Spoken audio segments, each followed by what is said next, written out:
I bet you fell in the hole, didn't you? You silly Billy. She fell in the fucking hole. Dude. Oh shit, we're live. Dude.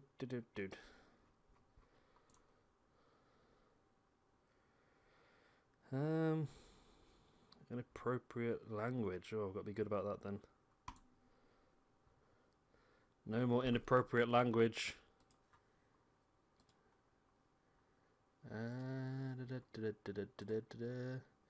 I'm sorry about the people that are there waiting for me. I'm not currently in the stream yet. I am getting there. I'm getting there. It's been a bit of a hectic evening so far, I must admit.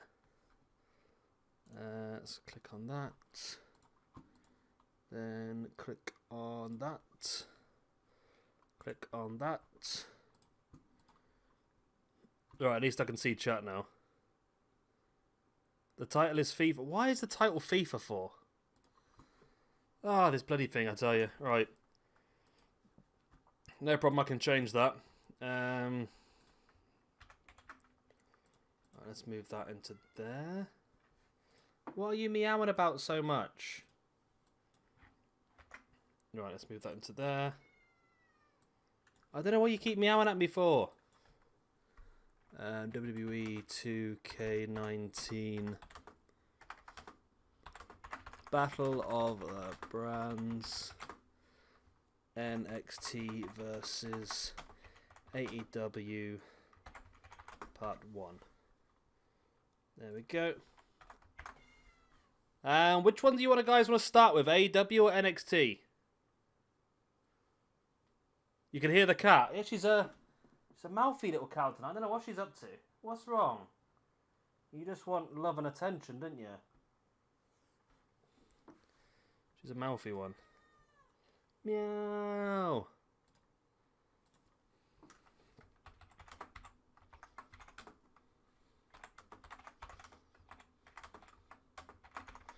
Battle of the Brands Season 1. Right. What are we going first then? Are we going NXT or are we going AEW? So I've not been reading chat because I've been trying to get all this sorted out. Right, so hopefully that should now change the title of the stream. Might need to reload it, I'm not sure.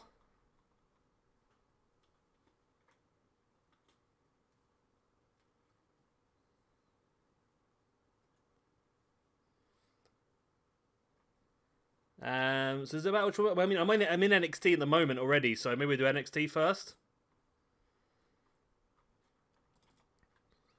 I mean, both cards are built and ready to go anyway, so it shouldn't be a major issue.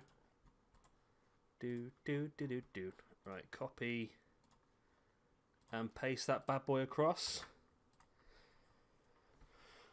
Right.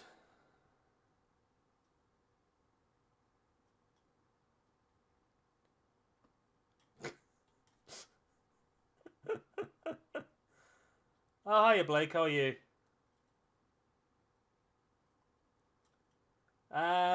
So what are we doing? So we're doing NXT first. So I've made the cards. I made them quickly this morning, and then notice you guys have put some more ideas in there. So I built some more upon them already as well. So first of all, NXT, Damian Priest versus Karrion Kroos. We got the first round match from our Tag Team Championship tournament, our Dusty Classic, if you will. Which I think is very cheeky by Jay to do a Dusty Classic when it's AEW versus NXT, but there you go. We've got the Grizzled Young Vets versus Mustache Mountain.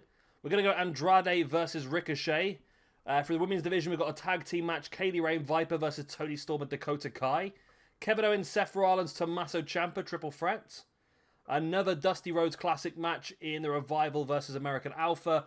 And then in the main event, a fatal four-way elimination match. To crown the number one contender, I believe, for the championship. Samoa Joe, Finn Balor, Shinsuke Nakamura, Adam Cole. Hey, Alex. Yeah, not too bad. Got caught in a lot of traffic on the way home, which is why I was so late.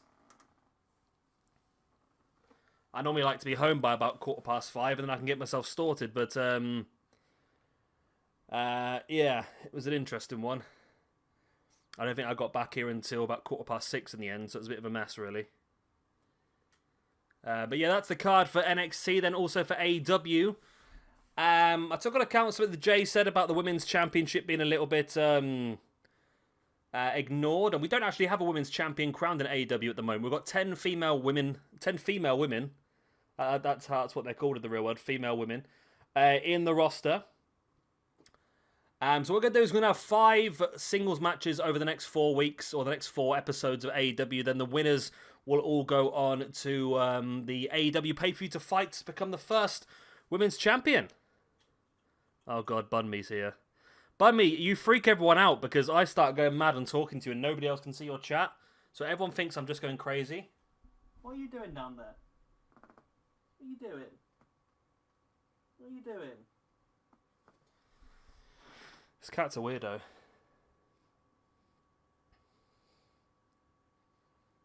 Nah, we don't need to dislike. The video went a bit mad yesterday, though. I must admit, after it finished, we had, I think we got to 25 likes and 15 dislikes. So it boosted itself back up. But me, how can we forget you, mate? Well, how can I forget you? Nobody else knows of you because nobody else can see your chat, but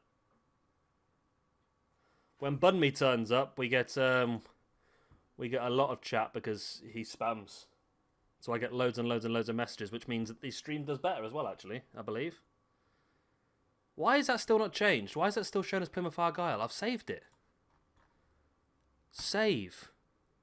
I've saved it like 3... There we go, it's saved now. There we go, it's working now. She's just rolling around all over the place like a bit of a weirdo at the moment.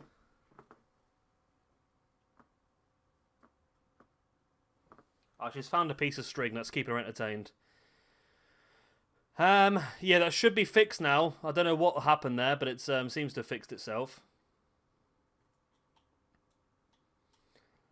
I agree, Jay. I would love to see EC3 there, but I think it looks like he's going to be AEW bound. Not AEW bound, sorry, Impact bound. I don't know if that's going to give an unfair advantage to AEW because EC3's never really been there before. So it might give a bit of an unfair advantage to AEW to have EC3 in there. Maybe we'll see what happens, see where he goes. I'm hoping he doesn't go Impact, to be honest, but Impact look pretty intent on buying in quite a few big names at the moment, so maybe we'll see what happens. Right, over to AEW. The Bucks versus Dark Order. Cody versus Ricky Starks. Preston Vance versus Wardlow in the Battle of the Enforcers. Abaddon versus Nyla Rose in the first of the Women's Championship qualifiers. We got FTR versus Best Friends. Scorpio Sky is going to take on Luchasaurus for the TNT Championship. In our main event, we're going to have a 10-man Rumble to crown the number one contender for the AEW Championship. There we go.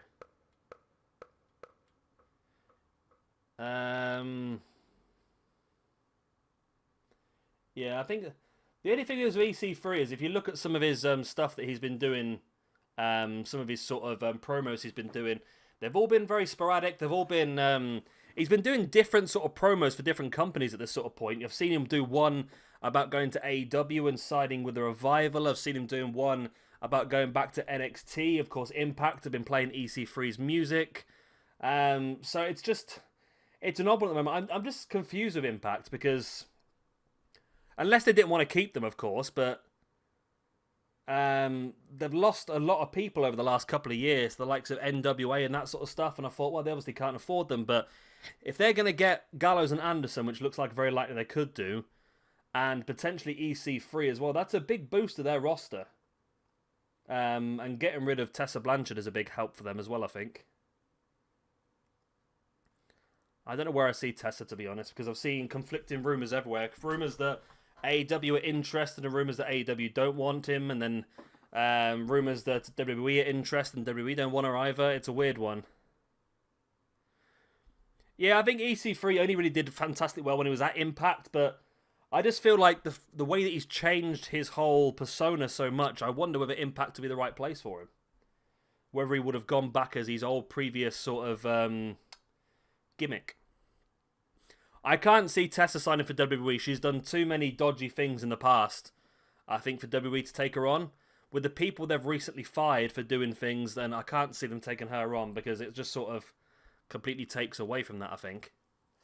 AEW is a possibility. I don't know. It's a risky one with her recent stuff, and but from what I remember as well, I remember reading a story a couple of years ago where Tessa did actually have a NXT tryout, and apparently the trainer said that she just had such a terrible attitude. She walked in there like she owned the place, and she was just such a pain and not really willing to do anything whatsoever. So it ended up with a point of the point of really just not even offering her a contract.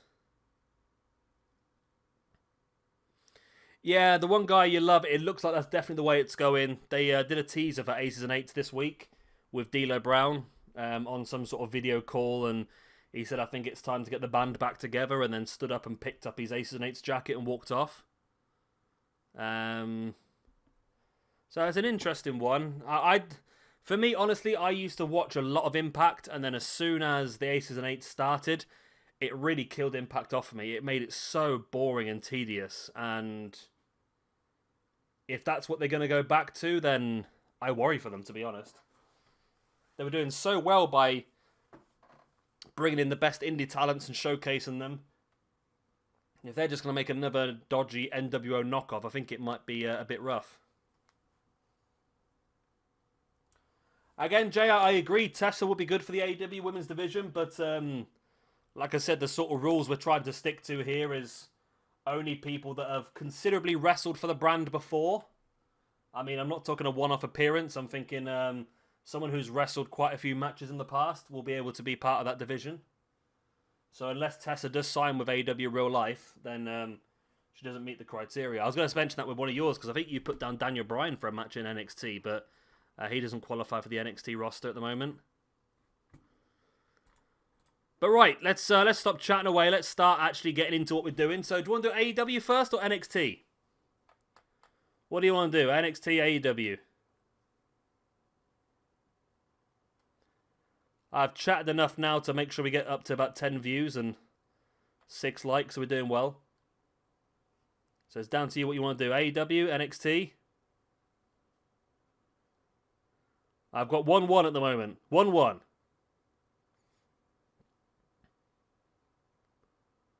AEW as well? It's 2-1 to AEW. It looks like it might be an AEW show then.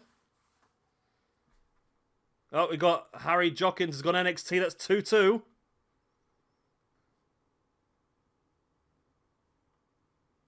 Maybe we go Oh, I'm already in the AEW screen.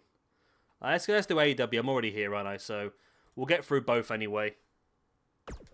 Links in the description down below, of course, for the spreadsheets. So check those out. I'll be obviously updating the spreadsheets as we go along with the up-to-date rankings and that sort of stuff. So you can follow along with me if you wish.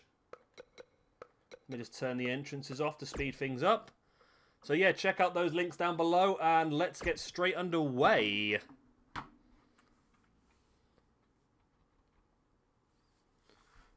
Right.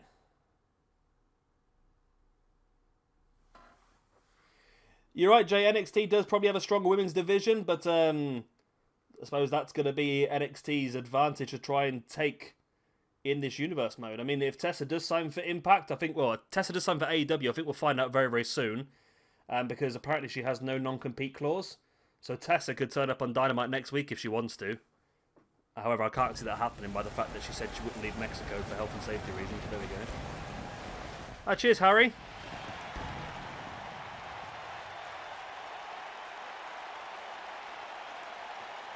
And here we go then, our first show, AEW number 1. Who will come out on top tonight? Who do we think is going to get the best show out of the two brands? We're starting things off, like I said, with AEW 7. Pretty decent matches, if I don't say so myself. Pretty looking forward to this one. Starting things off with tag team action. Bucks versus Dark Order. Yeah, I agree, Jay, again, but like I said, I don't want it to be a one-off appearance. Otherwise, we could throw some really random people in really random brands. I think that's going to be the whole idea of sort of getting the strengths and the weaknesses for certain brands, I suppose. AEW is going to have a weakness because it's a fairly new company, and they're not going to have as much depth to dig into as some of the likes of NXT and that sort of does. But then maybe if maybe NXT might struggle because its roster's just too big. Maybe it's different strokes for different folks, I suppose. It really is a tricky one to sort of work around, isn't it? Right, let's kick straight off with some tag team action. So like I said, if you want to pop over into the link, I have got everything underway. Got the rankings in there, got the shows, the previous shows from the previous seasons as well. Current champions as well. Current champions, of course, are the World Champion Kenny Omega, the TNT Champion Luchasaurus, and the Tag Team Champions, the Lucha Bros. Did I say Master Bucks? Is that what I said? I meant to say the Young Bucks. Where I got Master Bucks from? Just a bit of a nutter sometimes, I think that's the problem. And I've got a dry cough today. That's a worry, isn't it?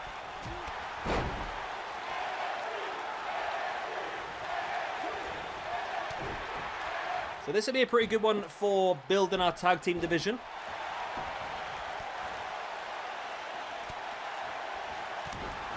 And we've got a very strong tag team division here in AEW. That's what it boasts the most, really, isn't it? Best Friends, FTR, Hybrid 2, Inner Circle, Jurassic Express, the Lucha Bros, Nightmare Family, Private Party, SCU, Butcher and the Blade, Dark Order, the second Dark Order, of course, the younger one, and of course the Young Bucks as well, just to name a few.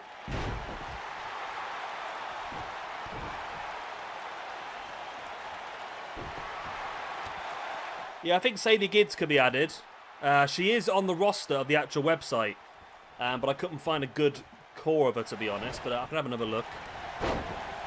Eva Lise, I believe, is on the verge of signing for NXT. Well, she was before the whole COVID thing started. I don't even know where Tennille Dashwood is now. I remember last time I saw her, she was in Ring of Honor, but I don't know.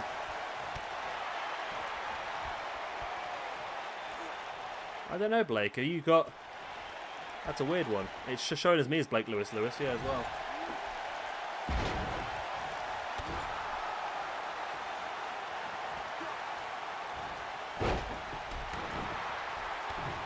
Oh yeah, I've got an NXT fun now. Yeah, I thought we were doing NXT first. Let me switch that over. Change to a bit of AEW.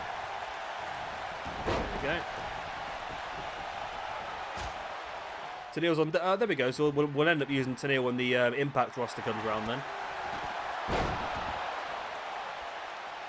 Is she on Impact? Oh yeah. There we go. I've changed the thumbnail now.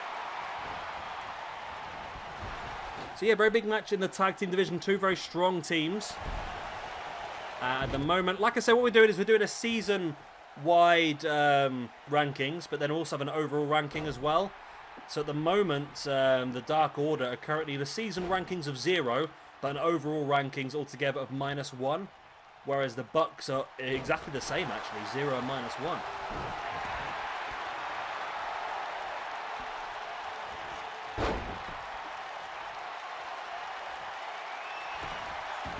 Stu Grayson now taking Matt Jackson up on the shoulder.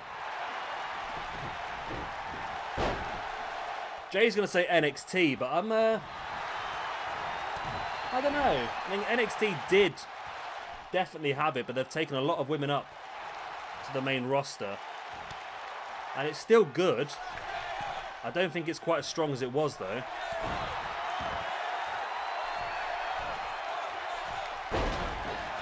Super cutter there by Nick Jackson on Stu Grayson.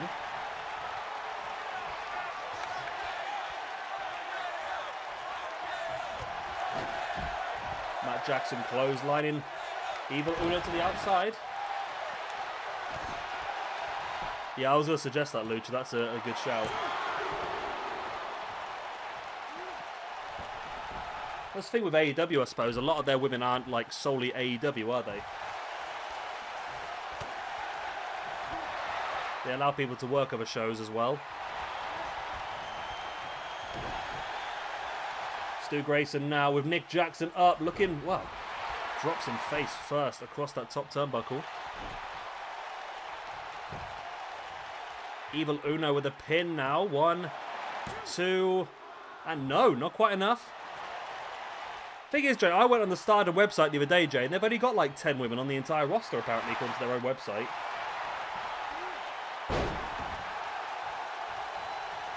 I don't know why the Stardom women's roster is so small, to be honest.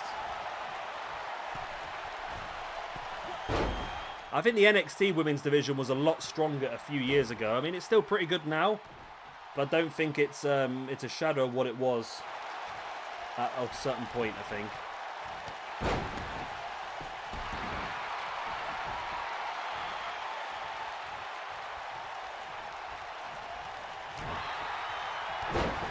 Nice neckbreaker there by Evil Uno.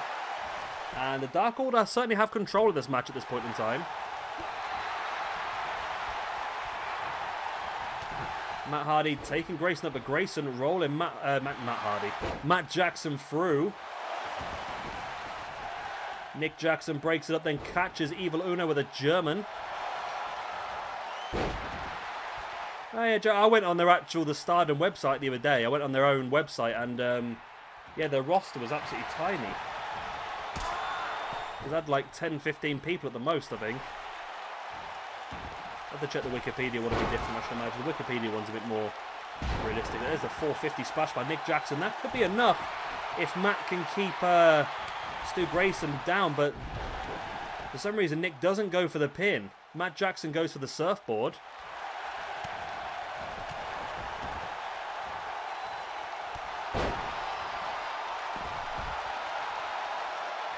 Nick Jackson sending Evil Uno to the outside, but Stu Grayson now with Matt Jackson. Maybe Nick could have done with helping his brother out there for a second. It's an inverted, like, crossroads there. Referee very slow to get down, but Evil Uno blocking off Nick Jackson on the outside. Not quite enough.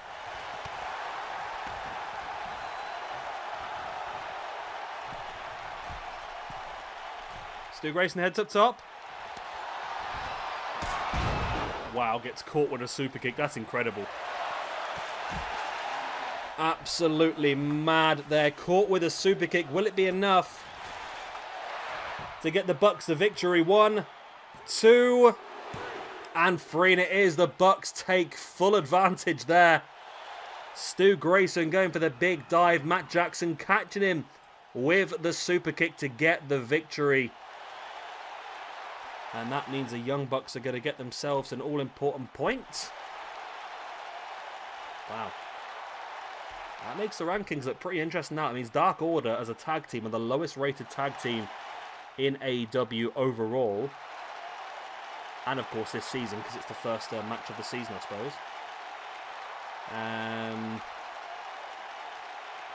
Let me sort this by alphabetical order. That'll make it a lot easier for me. Matt Jackson and Nick Jackson the wins. And Evil Uno and Stu Grayson with the losses. There we go.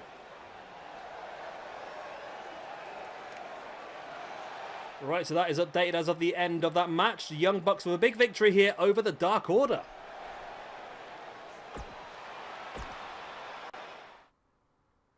Really? Really? We got loads of dislikes. There must be something going on here. Are you guys disliking it, or is it, I don't know if you guys are having a laugh still, or if it is actually, some sort of, Nate army going on. I don't know how it works at the moment. Where is the Stardom women's roster? Oh yeah, it's a bigger roster on, Wikipedia. Still not massive, to be honest.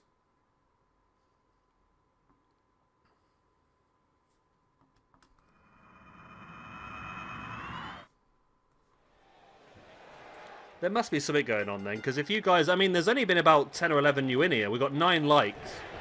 So if you guys all been liking, I don't know who these other 11 dislikes are. I got no idea what's going on. Hey ho. We beat it yesterday. We got 25 likes to 15 dislikes yesterday. Be nice if I could see who it was. That'd be interesting, but... It could be. Yeah, I don't know what it was. There's something dodgy going on, isn't there?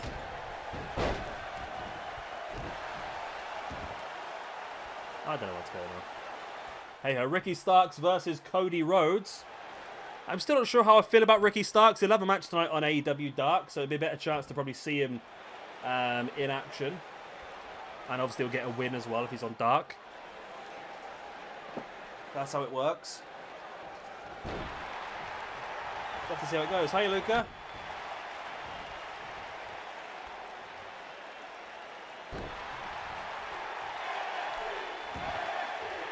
Cody now drops into the pin on Ricky Starks. 1. Only a 1 count.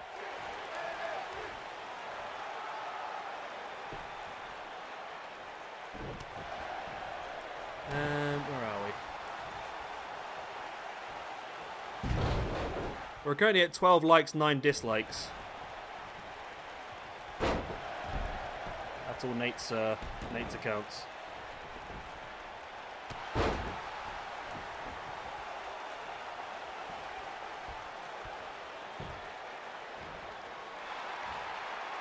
What are you calling it easy, PJ? You calling me easy? Yeah, not too, mate. I've got a bit of corona cough going on, but I'm okay. We're rocking our first episode of the AEW versus NXT Battle of the Brands. We're on to our second match of the evening. We've just seen the Bucks defeat Dark Order. Now we've got Ricky Starks versus Cody Rhodes. PJ Toby's a big Ricky Starks fan. Are they really, Jay? I haven't got the audio turned on, so I don't actually know what's going on, to be honest.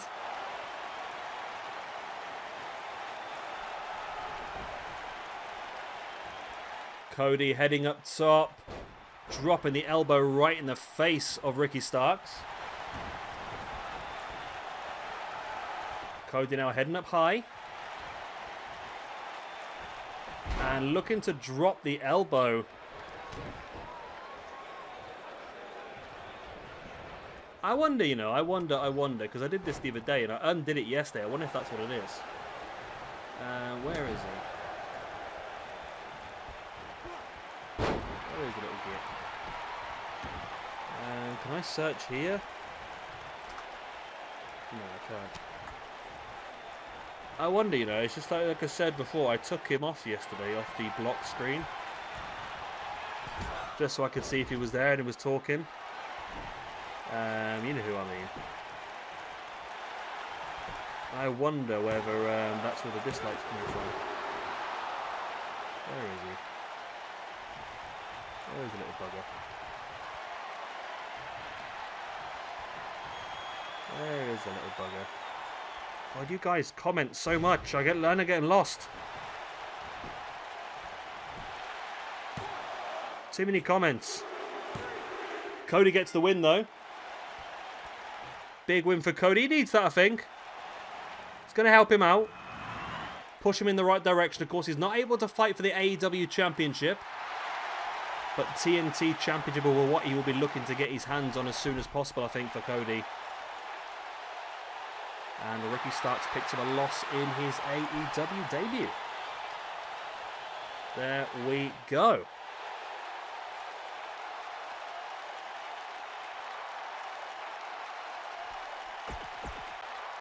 Yeah, it wasn't the best of matches, was it, Lucha? Hopefully the Battle of the Enforcers next could help us out a little bit. Be a bit better.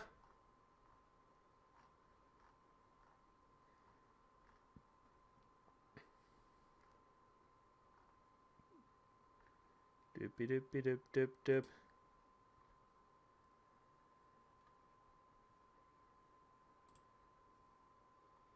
Yeah, Preston Vance versus Wardlow, the Battle of the Enforcers. This should be an interesting one, this. Looking forward to see exactly how this all pans out. Here we go. Here we freaking go.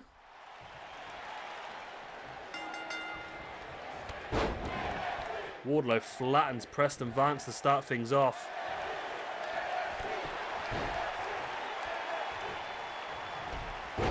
And a big boot in the gut as well.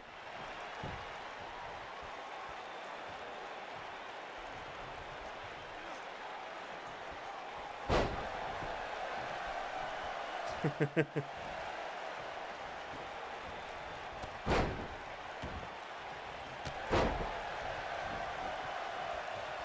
know what's going on. So I'm just trying to sort the stream out back to backstage. I think we're almost sorted now. Yeah, this is a real battle of two big men here. I'm not quite sure what the future is for either of these two. Where AEW see them. Maybe as singles competitors. Maybe always just being somebody else's lackey. I'm not quite sure. So it's going to be interesting to see how it all pans out in the future. We'll wait and see.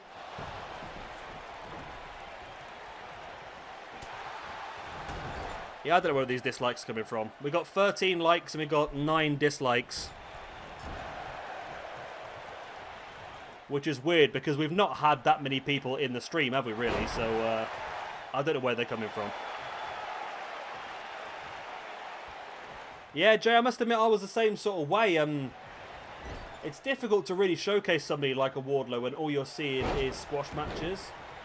But like you say, the fact we've seen him in that big match now against Wardlow, it definitely showed a different side. He is Wardlow, isn't he? When we saw him in this match against Luchasaurus, it definitely showed a different side of Wardlow that I hadn't really seen. And he's a very agile big man as well. In the same sort of mould as like a Brian Cage sort of thing. So it'll be interesting to see how that pans out in the future. Like I say, it's where AEW really see them.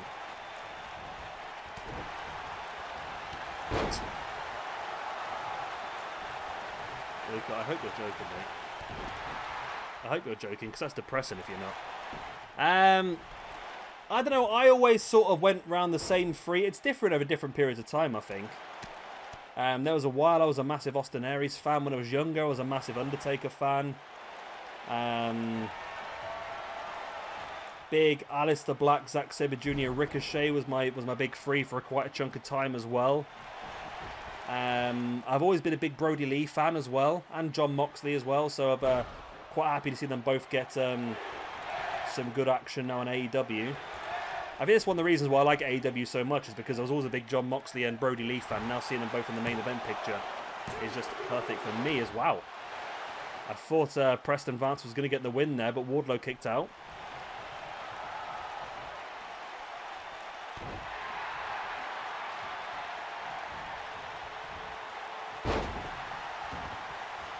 Wardlow now bringing Preston Vance back up to his feet.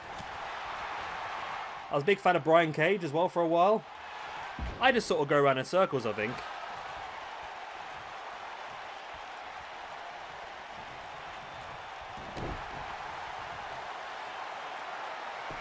There's always some. Like I say, Moxley and Brody are two of my favourites that have been for a long time. Obviously Kenny Omega, Pentagon, and Phoenix, big fan of those as well.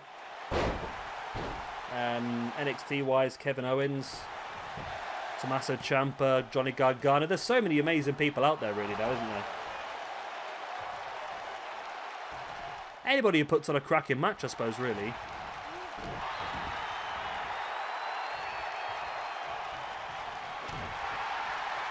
I don't know, Jay. I think Vince was always going to bury the Ascension no matter what. He always did well on NXT, but Vince just doesn't like stuff that he didn't make himself, does he, really? Could have been such a good sort of tag team to have, like a new age sort of a ministry, but hey-ho, they got overlooked and fell to pieces, I suppose. Big spine buster once again by Preston Vance. This is big opportunity. This will be a massive win for Preston Vance. And he's pulled it off. I was not expecting that at all. I thought Wardlow would walk this one, but Preston Vance gets the win. Wow. That is a very, very interesting finish to this match. Preston Vance getting the win over Wardlow. And not only that, Preston Vance looking potentially to continue the assault. Wow, okay. We have a bit of storyline to work with now then. Preston Vance versus Wardlow. Okay, Dark Order versus Wardlow. Could work, could work. Maybe MJF involved. We'll have to wait and see how this works, I suppose.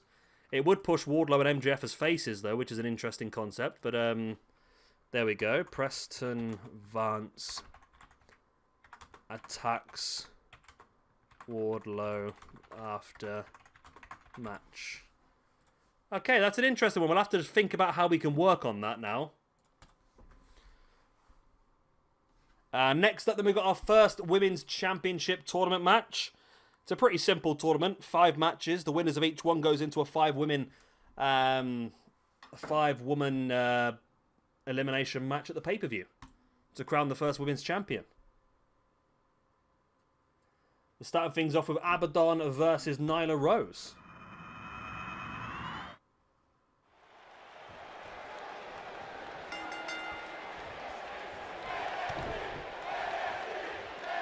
You can say that about a lot, to be honest, Jay. Isn't Nia Jax just a Tamina 2.0? Or an Awesome Kong 2.0?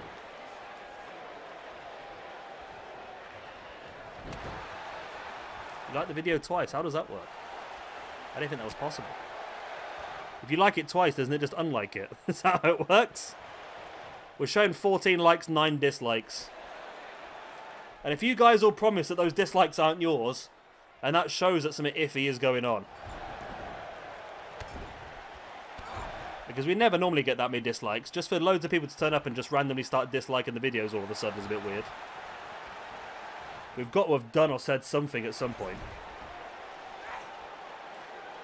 Nyla Rose is hammering Abaddon here.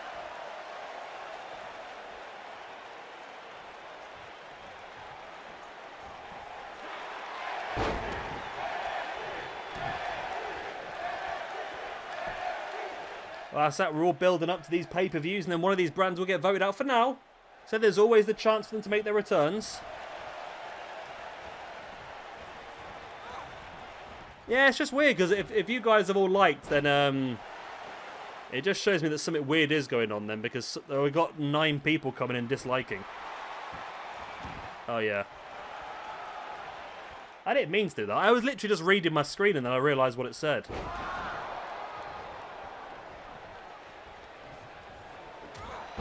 Abaddon, nice discus forearm. I wonder what we see from Abaddon in AEW as well. I mean, I quite like her. She's an interesting character, very different. Well, there's a few characters like her around. Remember on the likes of Sue Young and Rose Maria, similar sort of dark characters. But Abaddon going down more the zombie route is a very interesting way of doing it. I'd be interested to see where they see her, just as another member of the roster, wherever she's going to end up fighting towards the championship. I don't know. Oh, this site's always broken, yeah.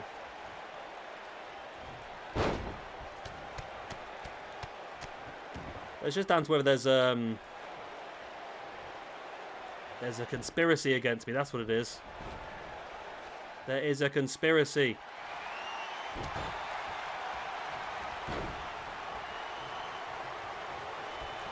I need to find that person. I can search.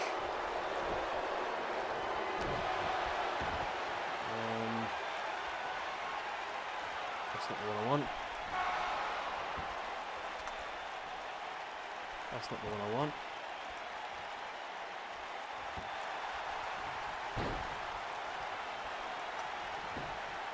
There we go. Is that what I want? There's a picture of here, you know.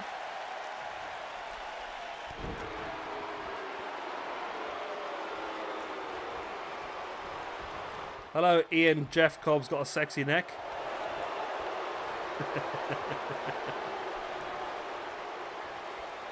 I just realised there's various Nathan Robinsons.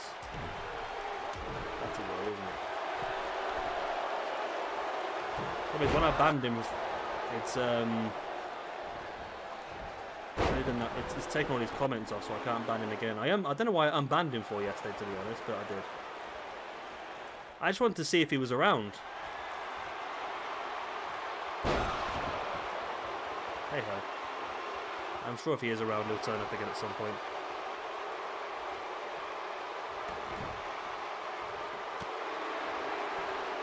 But an interesting match so far. I thought Nyla Rose might dominate this one, to be honest, but Abaddon is showing some great ability into a twist of fate. Very interesting by Abaddon, and getting only a 2 count though.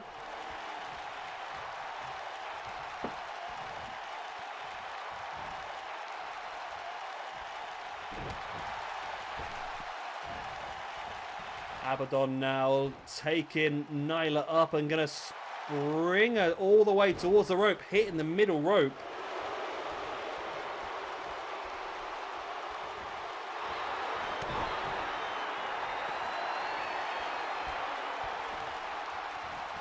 And there's the beast bomb by Nyla Rose, but too close to the ropes, not enough to get that win. Nyla now heading up to the top. This could be dangerous. Big splash landing on Abaddon. Brings her back up to her feet though instead of going for the pin. That was a big high kick there by Nyla. Pretty strange. Really seen Nyla going for those big ones.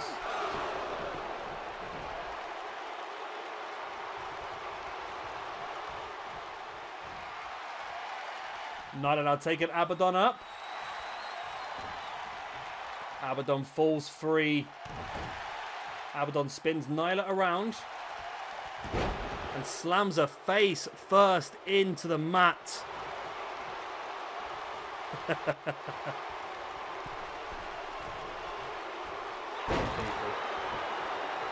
You people. Abaddon with a splash. Abaddon once again now stalking into a... What was that? Was that a neck breaker or was that a crossbody? I can't quite figure it out. Either way, it's enough for Abaddon to get there. Well, Nyla Rose is out. I was not expecting that. I really must admit, I expected Nyla Rose to go the distance on this one. I really thought she would go the distance, but it's Abaddon who gets the win. And she'll be the first woman moving on to our 5-woman Elimination Championship match at the pay-per-view.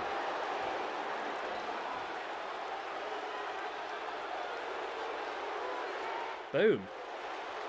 Nyla Rose not happy at all with that result. As she shouldn't be, I suppose. And there we go. Rankings. Right, I've updated the rankings as the end of that one. It's a jumping RKO, okay. It probably was the best match of the night, to be honest. I think I've just sussed something out as well, you know.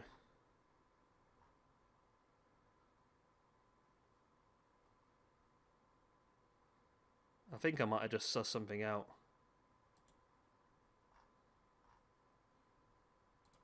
Let me try this again.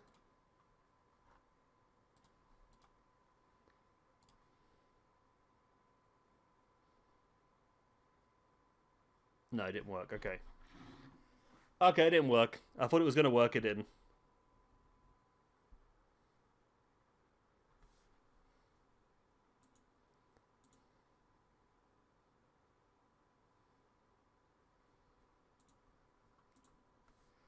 Right then, so FTR versus Best Friends. Another match in the tag team division.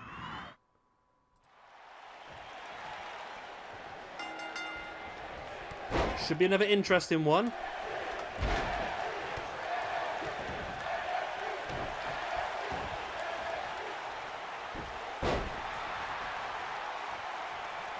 You guys will chat enough.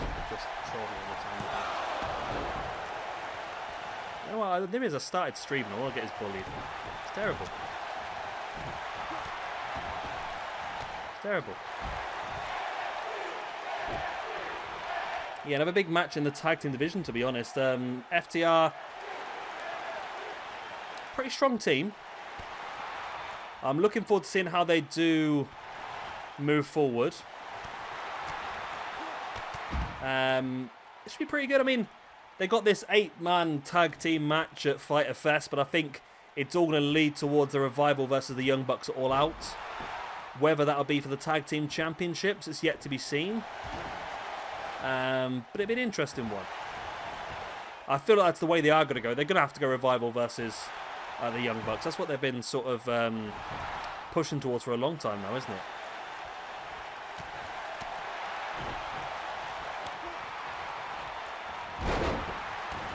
No, it's not Lucha. I just figured something out that I don't know if that's true or not, to be honest. But no,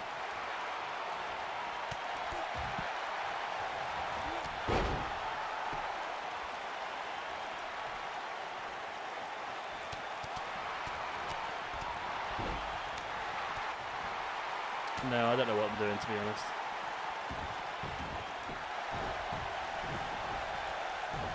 The Best Friends are a really good team as well. Of course, they'll be. Are they fighting for the tag team champ? They are, aren't they? They're fighting for the. I can't remember now. Yeah, Best Friends are fighting for the tag team championships at Fyter Fest as well. That'll be this week, I believe, isn't it? Should be pretty good to see.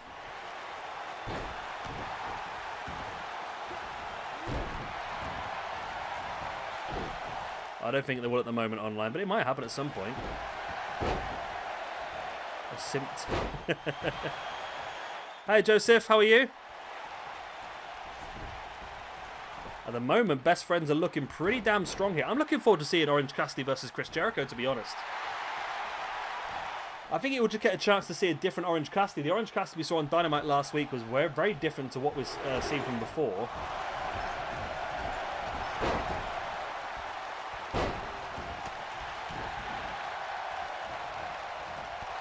Nice clothesline. Not too bad, Joseph. I'm just trying to stop coughing. I need to cough, and I just don't want to cough on stream all the time. I don't know why I need to cough. I think it's just because I know I shouldn't be coughing, because then everyone thinks I'm ill. I'm not ill as far as I'm aware, but you never know. You never know.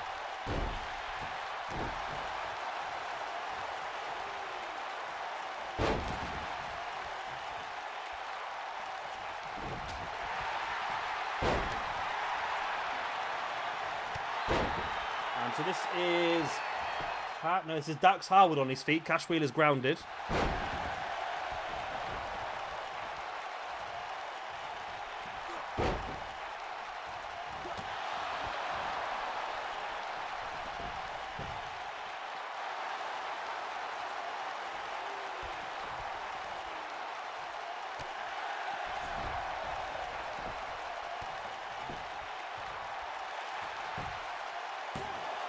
Trent now with a pin, and not quite enough. Really? The Grand Prix this weekend? Is that true? Is Formula 1 on this weekend? That's a surprise if it is. Blake Lewis. So good they named him twice. Dax now in the ring with a neck breaker. I didn't realise they're doing the Grand Prix again. Oh. I've not even seen it. They're doing a full season, or they're just doing a couple of races. I don't know what they're doing, to be honest. Australia's supposed to be the first race of the season, isn't it? What are you trying to say, Jay? You trying to say I'm not very good? It's not my fault I keep getting distracted all the time and just... Ooh, look at that shiny. Sorry, what was I talking about? Oh, I didn't realise that. I didn't realise they were starting it again. Good times. I don't know what the season's going to be like now, though. There we go. Best Friends get the win. Wow, okay. That's a surprise to me. Again, I thought FTR would do pretty well here tonight, but Best Friends are the ones that get the win. FTR drop behind.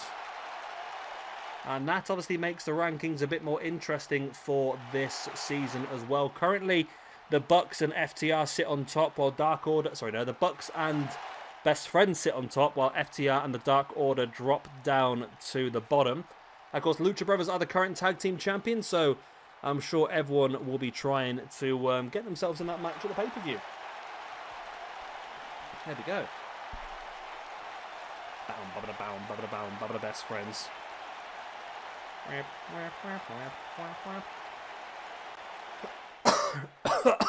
I failed. I coughed.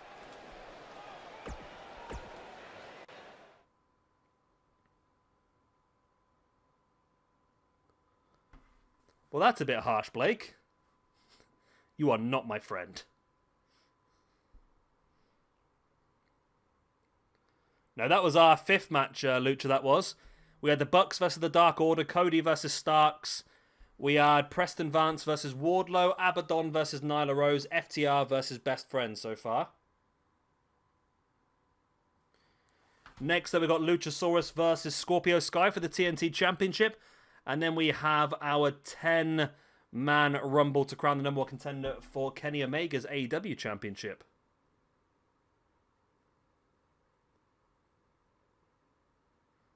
The 14-year-old girl. Is that the one that Kenny Omega had a match against in Japan?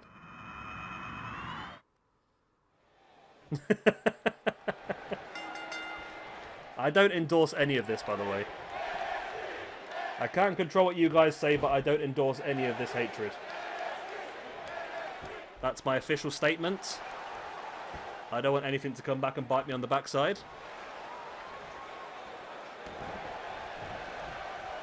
I mean, we've got 14 likes and 8 dislikes now, so it's definitely coming down. I did ban an account which had a certain name, and then all of a sudden one of the dislikes disappeared, so I could only make an assumption that that might have been the case. That's all I can make the assumption, I suppose, but I'll have to see what happens. I mean, sometimes I say stuff in... Well, I don't know. Is anyone more watching my RimWorld series? Is anyone watching that? I love that game. It's pretty cool.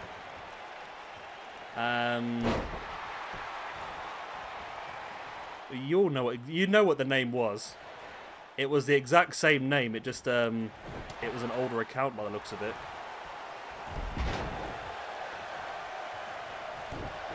My RimWorld series, I said something on there that was a bit iffy apparently as well. Blake, the current champion is Luchasaurus. Our first champion was... Who was our first champion? Was Luke Harper. Also not Luke Harper, Brody Lee, should I say. And Brody Lee in his first defense lost it to Luchasaurus. And now this is Luchasaurus' first defense as well.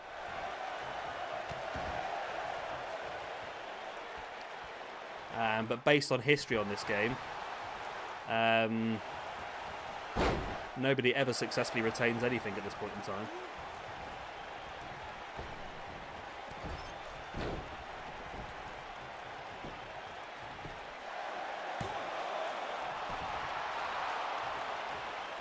God, who was it?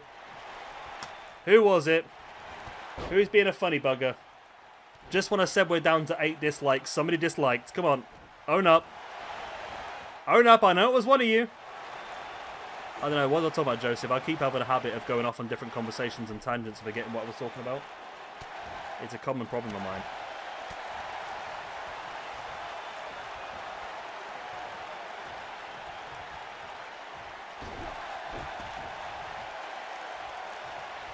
Which one has 0 views, New Generation?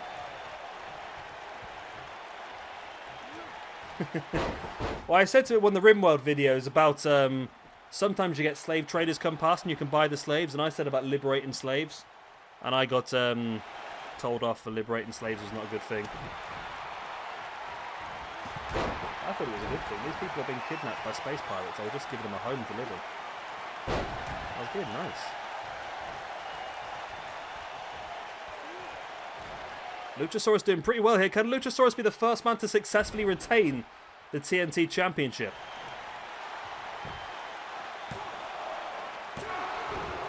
Not quite yet. It's still only a 2 count. Luchasaurus now stalking Scorpio Sky. Standing Spanish fly by the big man on Scorpio Sky. There's the pin. 1, 2... and 3. And Luchasaurus does become the first man to successfully retain a championship. It's a very difficult thing to do in these universe modes, I must say. I don't know why. You'd think that someone who is a champion would have a lot of momentum and be able to to do that sort of stuff, but it wasn't the case, and Luchasaurus does get the win, though. In the singles rankings, Luchasaurus gets himself a point. Scorpio Sky is going to drop one. There we go. We're looking good. Oh, the other video, yeah. Yeah, I said it's a fun game. If you've never played RimWorld, I definitely suggest giving it a go. A Jeff Cobb appreciation match. Yeah, RimWorld's a good game. It's on Steam. It's such a vanilla game that you can just throw so many sort of mods on there and make it a different one every time around. Yeah, Jay, it was sort of spoken about. Jeff Cobb had apparently signed with them before the COVID stuff started. But they got sort of pulled at the last minute because of the COVID stuff. I'm assuming they didn't want to have to pay any more wages while they were down than they needed to. I think it's still a possibility it could happen. I think, for me, trying to get the timelines right in my head, I think that Jeff Cobb was brought in to replace Brian Cage. Because Cage was on the verge of signing, and then Cage picked up that injury that kept him out for a long time. So maybe, maybe that's what it was about. They had to bring somebody in to take Cobb's position. Those are the 10 men that will be in this 10-man Rumble to crown the number one contender for Kenny Omega's AEW Championship. I'm hoping it's not going to be Pentagon because he's already the tag team champion, but we have to deal with what happens, I suppose.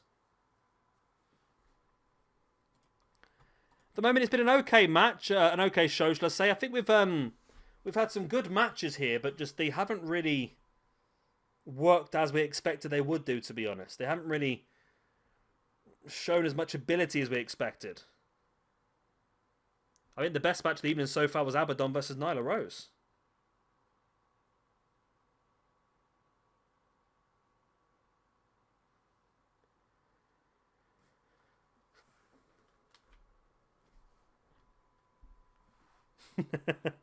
New Generation, I fully intend to do Cyberpunk.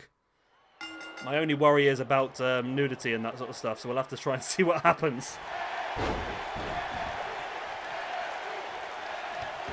So we're starting things off with Jon Moxley and Lance Archer. Of course, we can't discount anybody now because, well, we saw the Jeff Cobb situation, didn't we? Hello, Theo. She's asleep. Yeah, we all saw the Jeff Cobb situation, so we know that anybody could win these. I haven't.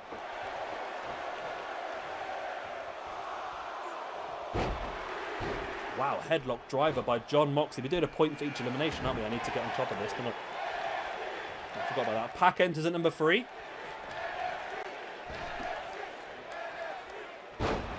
Nice powerbomb there by Jon Moxley. Now Pac taking Moxley up.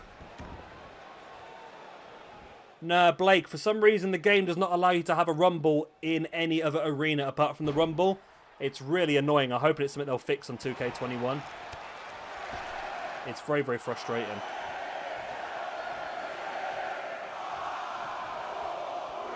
I think so, Jay, but he's also on very good terms with New Japan and Ring of Honor, so maybe he might stick with that. I don't know, to be honest.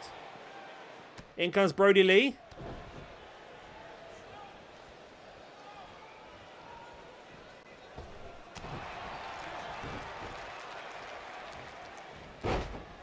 I think Jake Roberts has been a very good thing for Lance Archer, to be honest.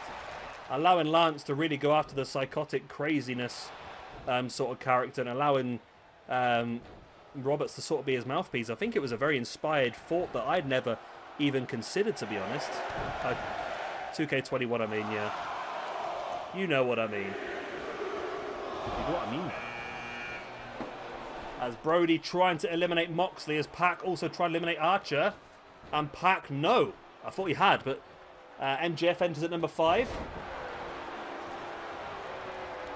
Oh god, Battlegrounds. Bloody Battlegrounds.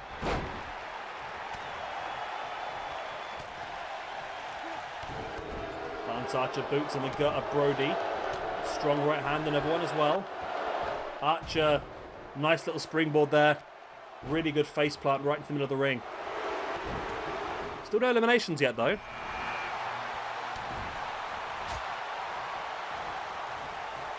Chris Jericho enters at number 6. Yeah, I like Lance Archer. I think he's a very good asset to AEW. They were struggling early on with the lack of big men. I think Brody Lee and Lance Archer and Brian Cage have definitely filled that void that they had. And all very, very strong members of the roster as well. I mean, Brody's not as big, of course, but still very effective. Pac tried to be eliminated, so I say, by MJF. Codebreaker by Jericho on Lance Archer. Shawn Spears comes in at number 7, which means Pentagon is going to have a nice position to enter this match in.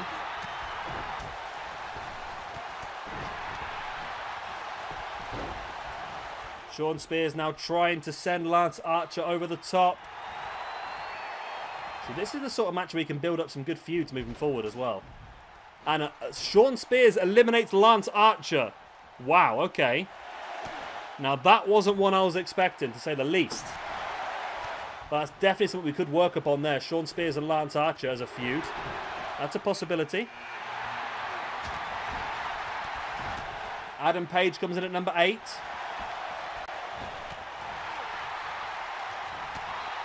Moxley now trying to eliminate Pac. Shawn Spears now draping Brody Lee over the top rope. Looking to fight him out. I mean, if Shawn Spears has a good showing here, I feel like Shawn Spears could be the man that we could go into next week's TNT Championship match with, you know. If he doesn't win, that is. I mean, he's already got one good elimination as Jon Moxley there eliminating... I don't see that was, actually. But Jon Moxley eliminated MJF. Okay.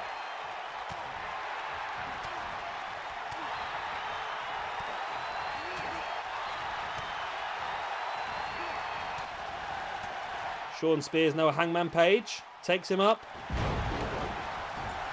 Looking to try and eliminate him.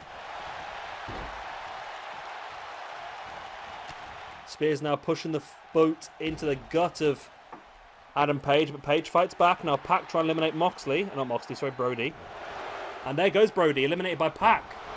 So Pac gets the 1, Brody with the 0. Or the -1, should I say. Pentagon comes in at number 9. Who does that leave at number 10? I can't remember now.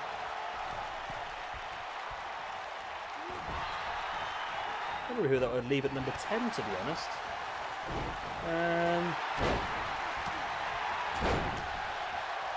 Who else is in this match? I'm trying to remember at some point. As Mox eliminates Hangman. Yep, Hangman's gone. Adam Page also eliminated by Jon Mox. That's 2 for Moxley now. Matt Hardy, of course. Matt freaking Hardy. Pentagon now trying to eliminate Jon Moxley. Can the Broken One become the #1 contender for the championship?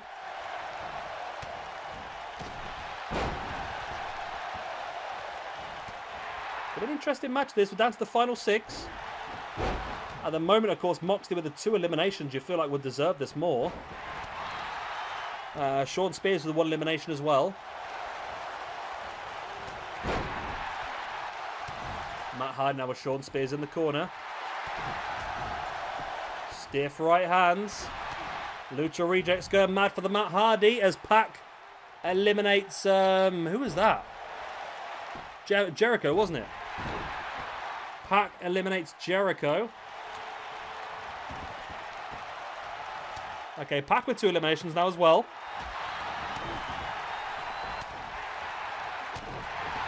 We're down to our final 5.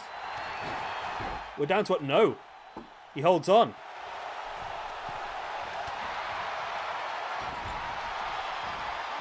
Shawn Spears dropping Matt Hardy face first. Pentagon dragging Moxley across. Come on, someone eliminate Pentagon. I don't want him to fight for the championship at the pay-per-view. He's already the tag team champion.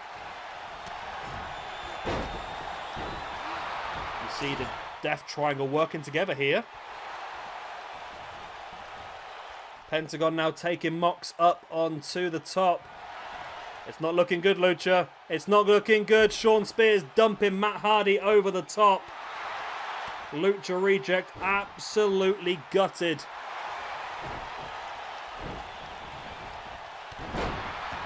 Nice snap German there by Pac. On Pentagon.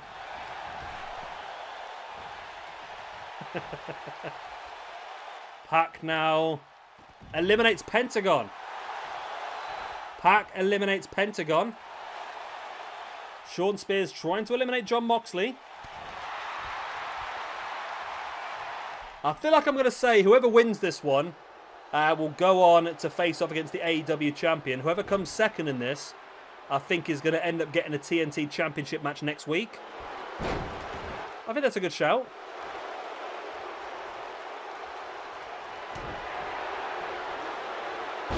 Yeah, Moxley was won the opening too. I have Shawn Spears with 3 eliminations. Shawn Spears with 2 eliminations. Pac with 3. And Jon Moxley with 2. So Pac's had the most eliminations so far. Oh, Moxley almost getting an extra one. And there's the paradigm shift by Moxley on Shawn Spears.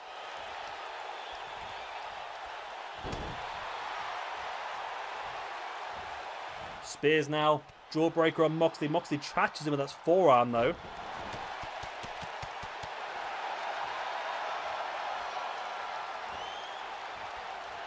Yeah, it's because he's a Geordie, that's why everyone loves him. Moxley, big clothesline. Brings Shawn Spears back up to his feet.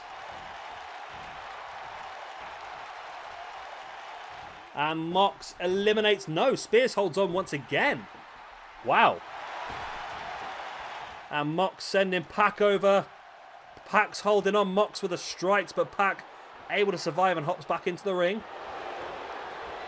But now Shawn Spears with Pac as well. Pac fights Spears off, went for the dropkick and the knee, but Shawn Spears avoided it. Pac now dumping Moxley dumping Spears over the top. And Moxley gets the elimination over Shawn Spears. We're down to our final 2. Then the winner will go on to our pay-per-view to fight Kenny Omega for the AEW Championship. The loser will go on to next week to fight for the TNT Championship against Luchasaurus.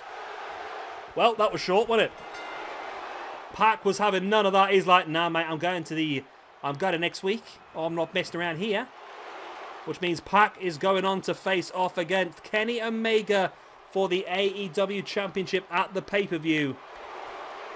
And we are going to see next week for the TNT Championship and our main event of the evening, Luchasaurus going one-on-one against Jon Moxley. There we go. Boom. Well, that's built us up nicely for the next few weeks. Pac gets the win. Pac points at the WrestleMania sign.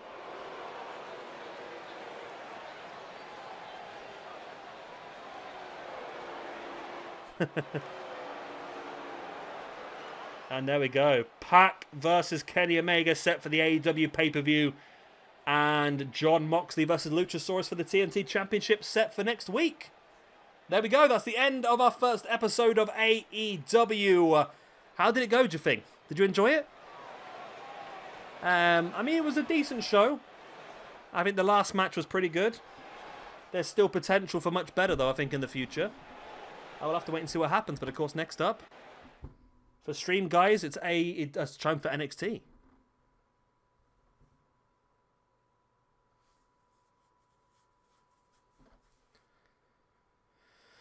Well, I'm going to have to get a drink, I think.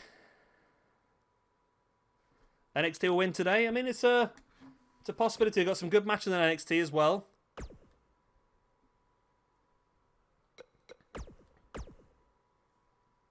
I made one slight change, Jay, I must admit.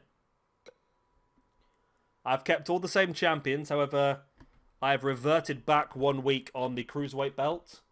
I've given it back to Phantasma. While I'm not 100% sure what went on with Jordan Devlin, I didn't want to have him just in case. So Jordan Devlin's no longer on the roster at this point in time. I don't know. Again, I'm just being cautious. I don't know what actually happened there. So there we go. Right, so on NXT, we've got Damian Priest versus Karrion Kroos. We've got the Grizzled Young Vets versus Mustache Mountain in a first round of the Dusty Classic. Almas goes up against Ricochet. Kaylee Ray and Viper go up against Toni Storm and Dakota Sky. What? Toni Storm and Dakota Kai. We've got a triple threat between Seth Rollins, Kevin Owens, Tommaso Ciampa. We have the Revival versus American Alpha in the Dusty Classic. This is a bit of an iffy one, this one. Maybe because they're facing against AEW, we should have not been allowed to use Revival, but they're in there for now. And our main event to crown the number one contender for the AEW Championship, Samoa Joe, Finn Balor, Shinsuke Nakamura, Adam Cole. So there we go. I'm going to go and grab a quick drink, and I will see you in a second.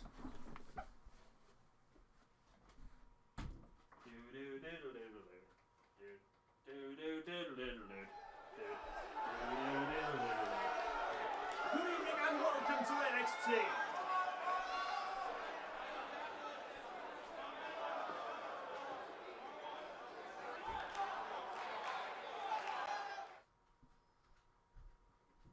We are here for NXT. I have a drink of Coke because I'm a good boy and I don't drink alcohol. Right, entrance off. Off. Let's go.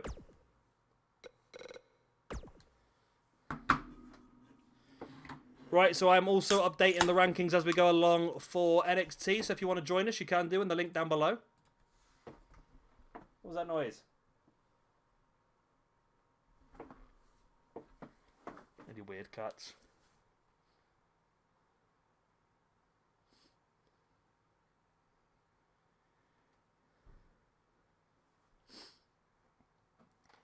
I don't really think... You talk about wrestling ability. I don't really think Devlin's that good, to be honest. I think he's just a poor knockoff of Finn Balor.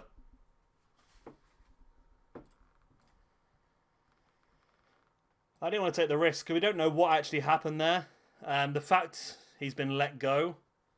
We're up to 14 dislikes now, 14 likes. The fact he has been let go makes me feel like there's something that WWE haven't told us. Because they haven't let everyone go, they've just let a certain few people go.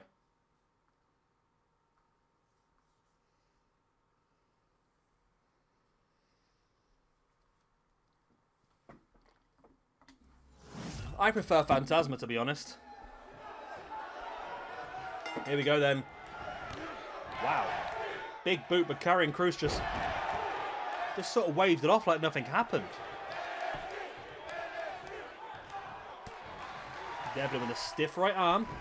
I mean, we've got such a massive roster on NXT. I think it's like over 80. Which could be a great thing for this brand. It also could be a terrible thing. I think we've got 84, I think it was, when I made the roster.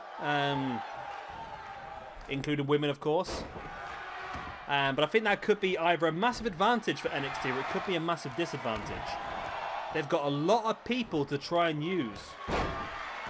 And it's going to be very tricky.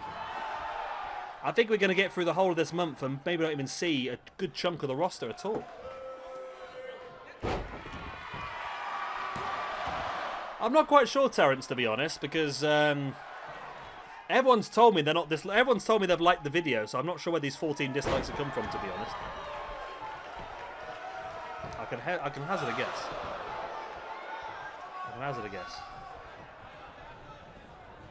Damian Priest sending Karrion Kroos in and a spear to the back.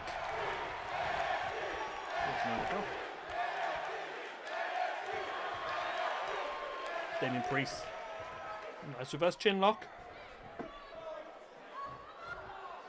Yeah, I'm not sure where these dislikes are coming from, to be honest, but there you go. Whatever floats their boat.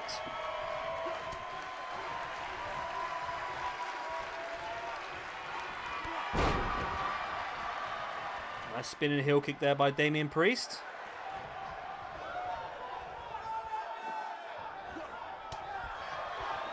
Karrion Kroos with a stiff forearm. A big kick to the back, but Priest completely avoided it. It's an interesting match, this one. Both of these guys are very strong. That's the one thing problem with this roster as well, is there's so many people that could go for all the championships, which is difficult. Because you'd probably put these two... Well, I think Karrion Kross in real life is going towards the NXT championship now, isn't he? North American championship would be great for these two as well. When you've got such a strong roster... Oh, it's Kross, yeah. Where'd I get Kross from? It's Tony Kross, Karrion Kross. Wasn't he Kross on the in Impact? What was he in the Impact? The old Impact. Karrion Kross. Cross.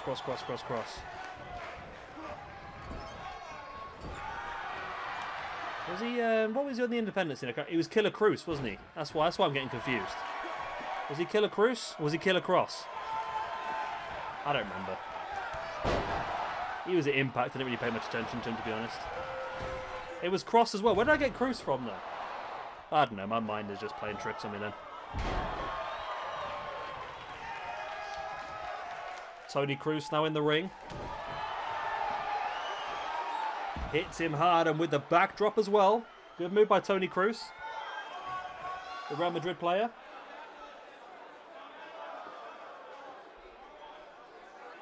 Karrion Kross now behind, taking Priest up. But Priest manages to fly free.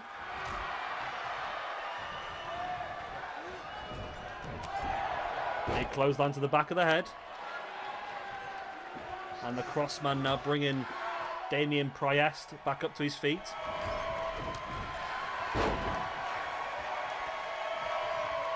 Damian Priest drops to the ground.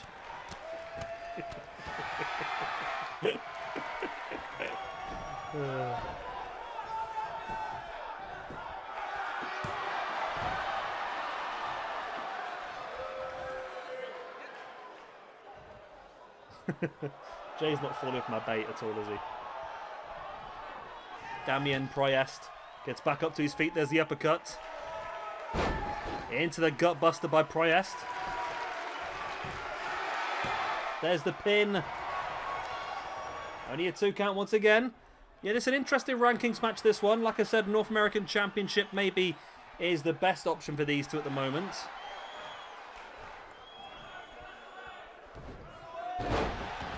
Nice. Damien Priest, formerly known as Punishment Martinez, of course, dropping the punishment on Karrion Kross. There's the pin. 1, 2, and no, only a 2 count. This match is already looking a bit stronger than anything we managed to get out of AEW so far. Ah, you bugger. Ah! So I've got cramp in my leg. It's gone now. I just sort of came out of nowhere.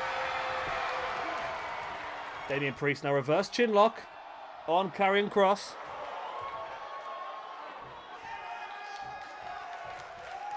Yeah, up to 15 likes now.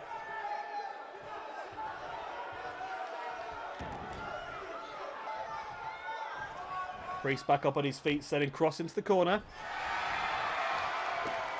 Missed the shoulder block. Now Kross taking Priest up into that falling powerbomb. Really put a lot of offense on that, and I think Priest's neck might have hit that bottom rope. It can really jar someone, that. Give them almost like a whiplash style, concussion style thingy-majig. Boom, nice Saito suplex by Karrion Kross into the pin. 1, 2, and 3, and Karrion Kross gets the win. Wow. It's a very, very strong start by NXT, should I say. Very strong start, throwing 2 big names out there and really getting the reward for that as well. Karrion Kross, strong win. Very strong win.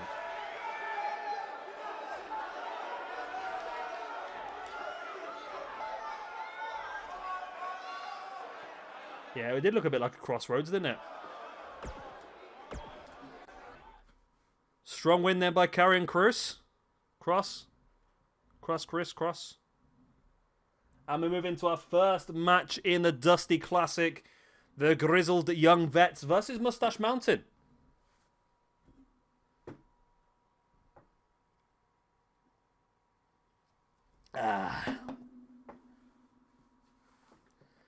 Good old Pepsi Max.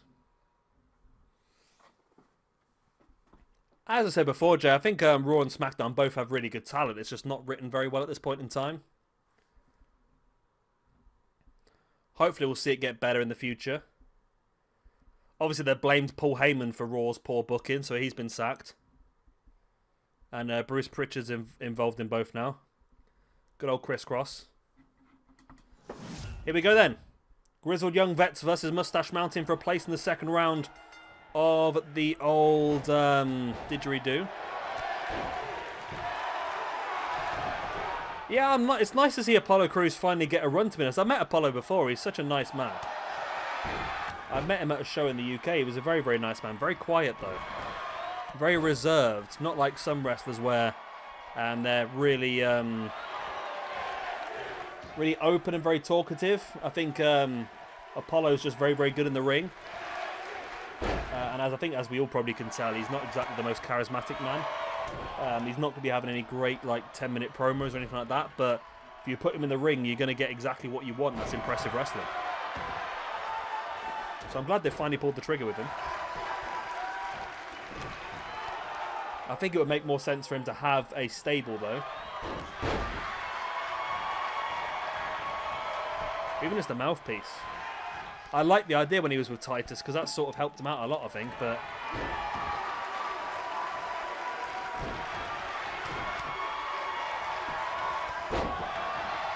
I suppose it has been difficult for Drew as the champion. I mean, on the lockdown and that sort of stuff. I mean, winning the belt, not having an audience there for him and everything. It's very disappointing, I suppose, for him. It wasn't the first championship reign he really wanted, but I don't really think they've given him much opportunity. Why has Trent still got the towel around his neck? Why does this happen? Yeah, I don't think he's really had the best opportunity so far to really prove himself, but, you know, it is what it is, I suppose. He can only do what he can do.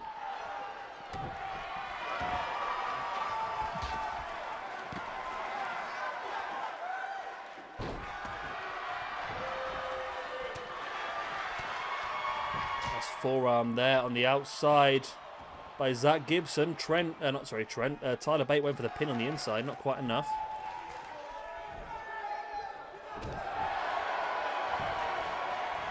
Yeah, the MVP angle with Apollo and Lashley could be very, very good. Because MVP's got a bit of charisma to him, and he's not really in the peak of his career anymore. So if he was to... if he was to manage the likes of Apollo and Bobby Lashley, that could be a very interesting sort of dynamic. And it could really help Lashley and Apollo out with their mic work.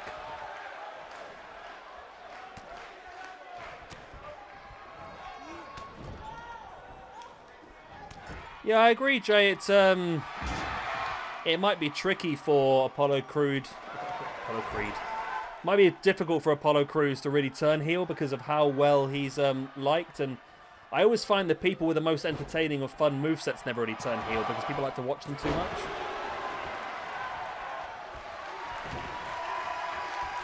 But it's a possibility. If he gets the right mouthpiece there, it's a possibility it could happen. James Drake into an Olympic slam on Tyler Bate. Trent Seven clotheslines Zach Gibson out of his boots, though. You made a fan fiction as well, Luca. Send it through in the Discord, mate. We'll give it a look.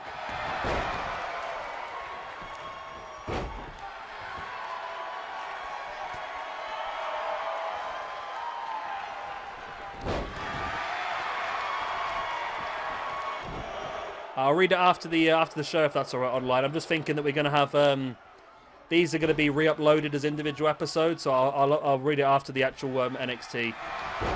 We'll still be on stream though. Nice Northern Lights suplex there by James Drake on Tyler Bate.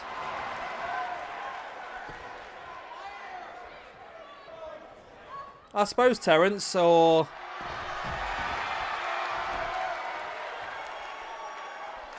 I suppose, Terence, it's Seth's a little bit, well, I don't know. I don't know, did these heel runs sort of coincide with him getting rid of the curb stomp and replacing it with the pedigree?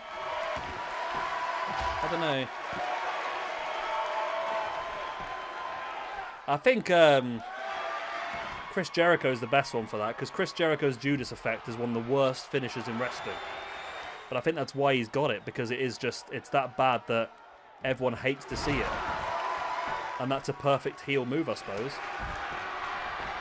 Trent now with a pin. James Drake was there to break it, though. And Trent takes him down as well.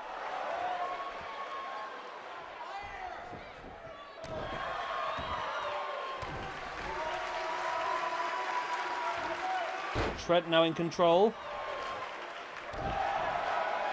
Big boot on James Drake, who's back up to his feet. Strikes being thrown absolutely everywhere.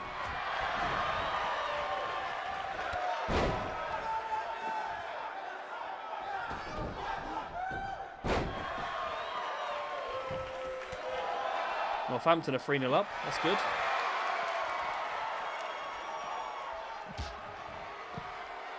Oh yeah, I see it. It's come through now, yeah.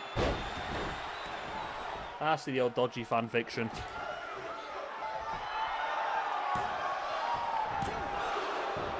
Is Dominic actually a qualified wrestler, Mysterio's son? I don't know. I agree, Terence. The people's elbow was terrible, but it really got the people going, didn't it, at the same time, I suppose.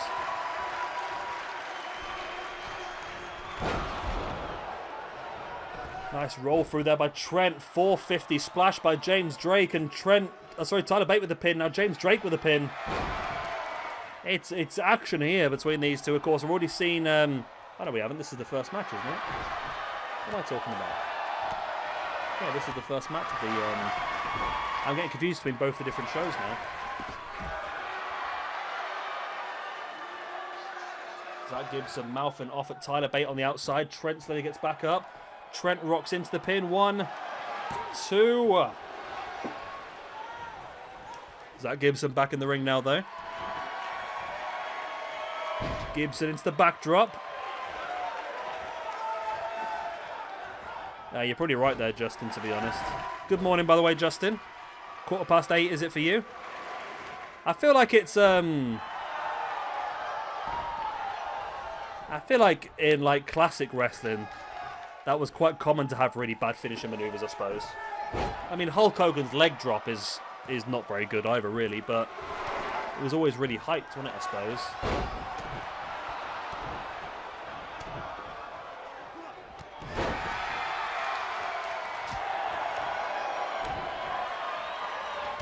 So I want to see the grizzled young vets go through, just because I'm annoyed the fact that Trent hasn't taken his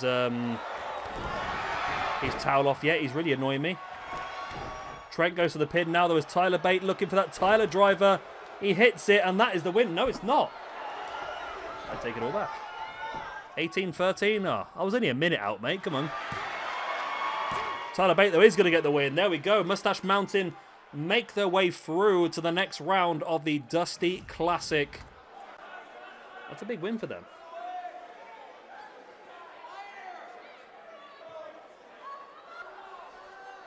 There we go.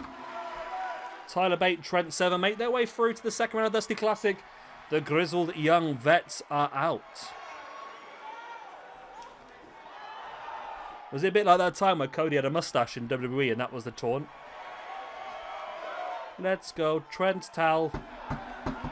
Let's go, Trent towel. Let's go, Trent towel.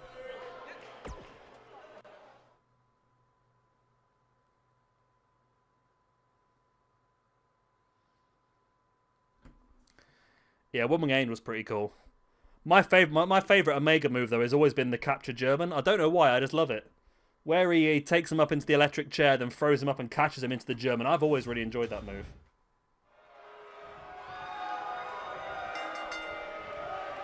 The Steiner screwdriver as well, or whatever Brian Cage is calling it now, is a pretty cool move. I do like a pretty damn good strong spear as well.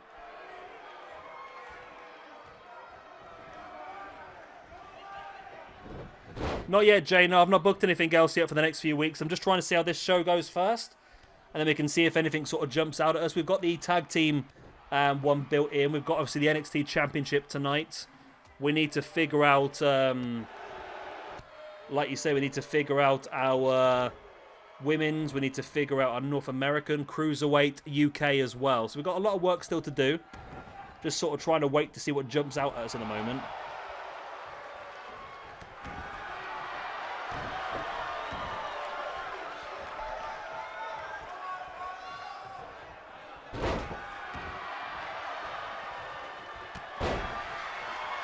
I do enjoy a good cutter. I mean, the RKO has been used very, very good in certain situations. I like a good strong spear. I'm talking like Rhino's gore. I'm talking like a spear where the guy just keeps on running and it doesn't even... You can't even tell he's hit somebody. His momentum's just that strong, he just fires the guy across the ring. That's what I'm talking. There's an RKO just there.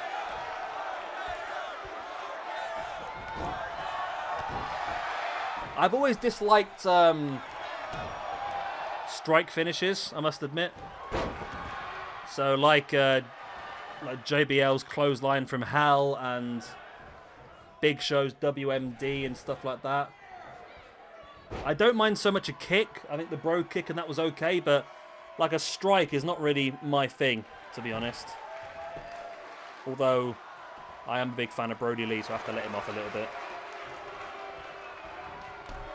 I thought the best thing with Brody is when he turned up his debut and it really looked like he was going to Sister Abigail Chris Daniels. I thought that was really cool, that was.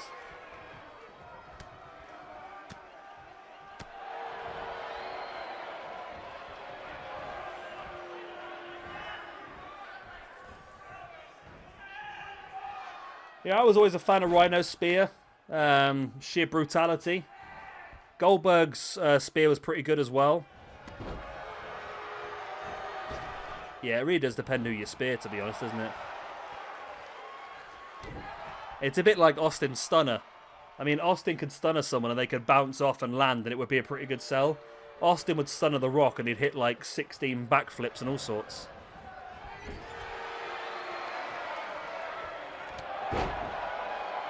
Yeah, true, Terrence. He did hit the clothesline pretty hard, but it's a clothesline. Loads of people do clotheslines. That's why it never saw. I mean, I didn't mind too much the William Regal punch because the whole point of that was the brass knucks. So that made more sense, but I think I just really dislike JBL, to be honest. The more I learn about JBL, the less I like him as well. I remember seeing the Wolfgang spear for a long time, to be honest. I probably couldn't put down to it. If it's a strong spear with a lot of momentum, he just goes straight through him. I think it'll really go. Yeah, Justin, I was saying that earlier on. It's very difficult now. I mean, I think that's what a lot of people really... what is it? A lot of people really don't take that into account anymore. I mean, Brock Lesnar, we all hate Brock Lesnar. Which means that Brock Lesnar is a fantastic heel. As much as we hate him, we know that when we go into a show, we really want him to lose. And I think that is probably what makes Brock Lesnar very good at what he does, I suppose. Whereas when you have someone like Seth Rollins as a heel is still universally liked because of his charisma and because of his in-ring ability. Which probably means that Seth is probably not a great heel, to be honest. I know it sounds stupid to say, he plays the role very, very well. It's a bit like CM Punk. When you're a heel, but you've got the crowd chanting for you every single week, does that mean that you're a good heel or a bad heel? That's the tricky situation, isn't it, really?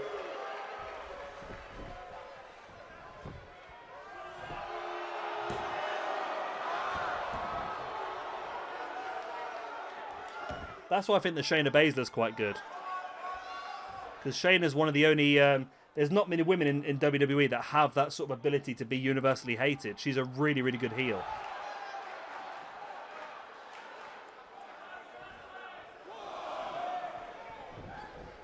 That's it, Lesnar does suck. But the thing is that I think you're right, Justin. I think booking definitely does need... What's this? Andrade's storming out here. Andrade is storming out. I know WWE are terrible for taking advantage of crowd reactions. They really are bad at it, WWE. I mean, just look at like, the Fandango stuff, and I've said it before, Roman Reigns, if they pulled the trigger on Roman Reigns about a year earlier, it could have been a massive success story, but instead, it's the complete opposite. This is going to end up in a double count out, isn't it? Yep. Double count out. No, Ricochet is just going to take the easy win here by the looks of it. Don't blame him. Andrade stormed out. He doesn't want anything to do with Ricochet. And Ricochet gets the win. Okay.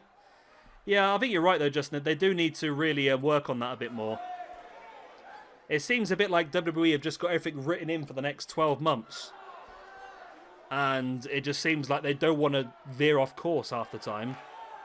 Whereas AEW are sort of reacting a lot quicker to that sort of stuff. I mean, AEW saw that, for example, Britt Baker a few weeks back, when she broke her nose on an episode of Dynamite. And AEW saw that she became sort of like a meme for that. She became quite popular because of that. And within 2 days, they had a brand new Britt Baker t-shirt out about her her nose. I agree, Jay. Either that or a cage. Extreme Rules or cage or Full Count Anywhere. But I agree we need to have a rematch on that one.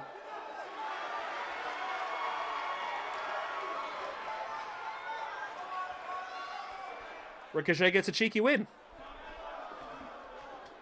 Boom. Very cheeky win.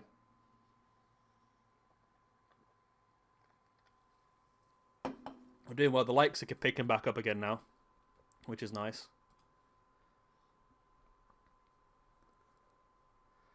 Got 18 likes, 14 dislikes. I don't know where these dislikes are coming from. I really don't.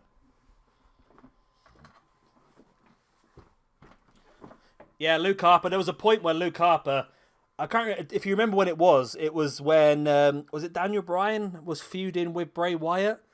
And there was the perfect opportunity to make a triple threat match at Mania, which would have been insane. But they didn't pull the trigger on it. They just did not pull the trigger on it.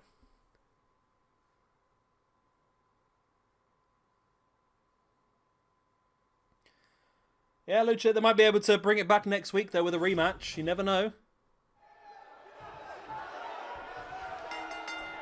Yeah, I was so disappointed when they didn't pull the trigger on that. That would have been such a good triple threat at WrestleMania. And I think at one point it was sort of it was supposed to be there. And I think Vince decided to pull he decided to pull it off in the end. It was Orton, was it? Okay. But it would have been so good, they just didn't do it. Yeah. There's a lot of things I've always said before about the Undertaker losing. The Undertaker losing to Lesnar. They could have really given somebody such a massive push with that win. Someone like a Bray Wyatt or a Finn Balor. Somebody they could have built for years and years to come. And instead they just gave it to Brock. It was pointless for me.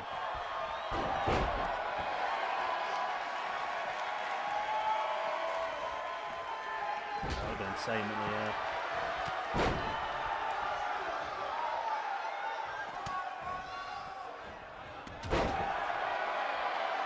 Yeah, I mean, they are really bad at doing, sort of taking advantage. I mean, Fandango was another big one as well. They pushed Fandango really hard during his debut and nobody got it. And then when he became a meme and people were Fandangoing all over the world, they didn't go for it. It's almost like they sort of... it's not that they don't go for it, it's like they try and suppress it. Damien Sandow was a big one as well. Remember when they kept trying to put Damien Sandow in these little comedy gimmicks, this, that and the other, and he always got the crowd going with every single one that he did. When he was Macho Mandow and Curtis Axel was Axelmania, and then when he did the Miz stunt double work, he was always absolutely incredible with that sort of stuff. And instead of taking advantage, like WWE should have done, and pulled the trigger with it, they decided to just suppress it and just ignore it. They're just literally, what's the phrase? Biting their nose to spite their face. That's the word.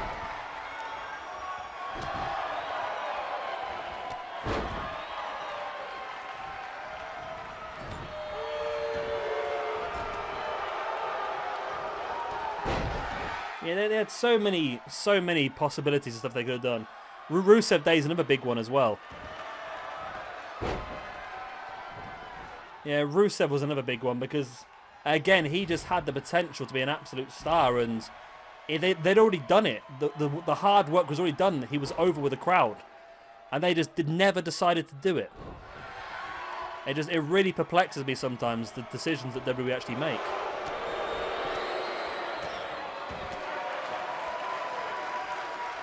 Nice ankle lock here by Kaylee Ray as Toni Storm sending Viper into the corner.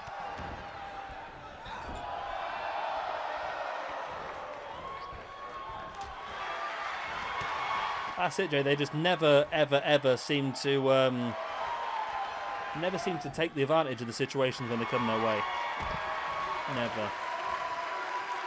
And it's like when they brought Matt Hardy back. They brought Matt Hardy back as broken Matt Hardy was in Impact. And instead of using the gimmick that was tried and proven that had worked so well, they decided to take him back and become plain old Matt Hardy again. And it killed him off until they had to bring it back. And it just wasn't the same.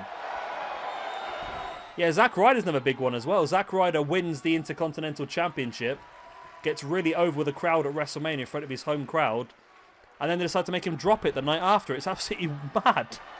It really is mad.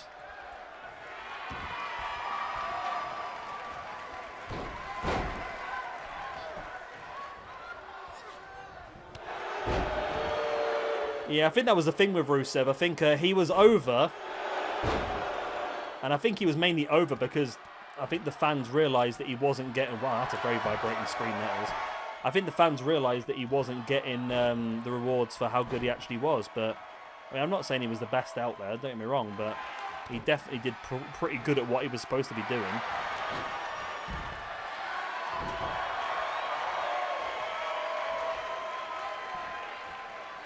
Yeah, I think you're right, yeah.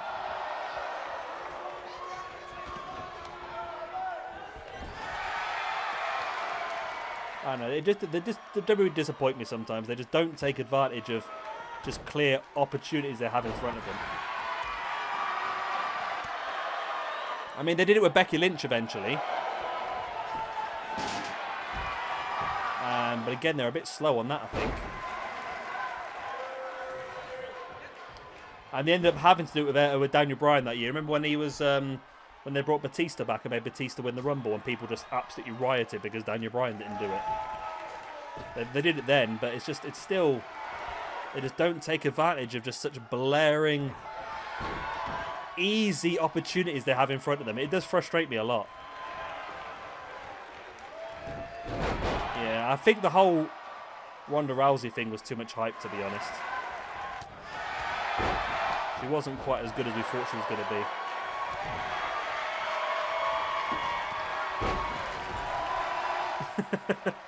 I'm not quite sure that's the same thing, Bryan Danielson, to be honest.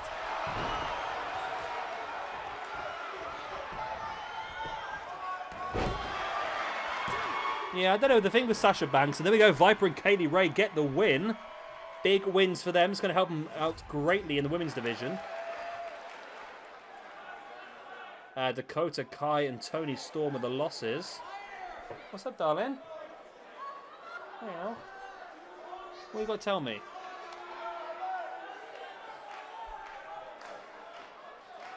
I wonder if there's anything to do, you know, though, with Sasha backstage. I know there's been a lot of rumours that they weren't happy with being a bit sloppy in the ring and causing injuries and that sort of stuff. We'll have to wait and see, I suppose.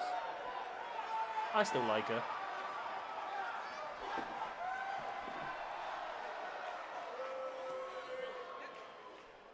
Yeah, Ronda wasn't... Yeah, she really thought she was going to walk in and just become an instant hero, didn't she? But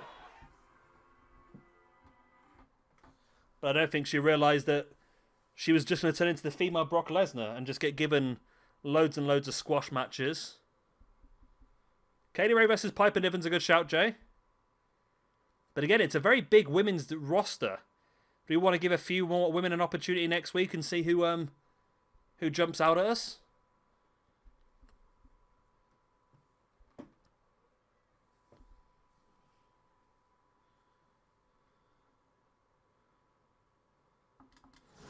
I liked Sasha's work in NXT, but I must admit, since she moved to the main roster, it's not quite been as entertaining.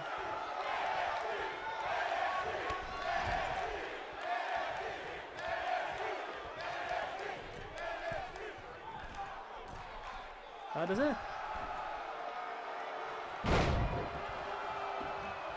Yeah, Nia's a weird one. Nia is a weird one, I think. Yes, Luca, yeah, we're just going to do 2 shows per stream moving forward, I think. Just so I don't overdo it and end up not being able to go to bed on time. Which has happened, and I've been late for work a few times as well. So I've got to make sure I actually get up on time. So yeah, we'll finish this off and then we'll be done. This will probably be... we've got 3 more matches left. This one, of course, we've got Revival versus American Alpha in another Dusty Classic first round match. Then we've got our main event, the Fatal 4-Way Elimination. One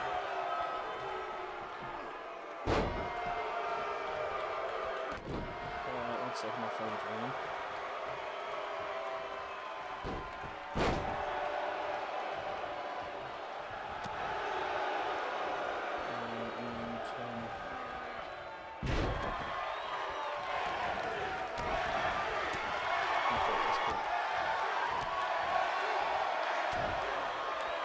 Oh, Jay, I'm sure Chloe would be happy. Burnley have just scored. Well, no, they scored about 10 minutes ago, but they just noticed it.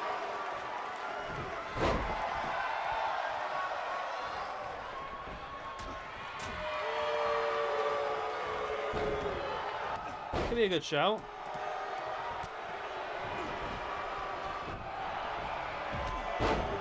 The referee is a wank. It took me a second to read that one. It took me a real long second to read that one.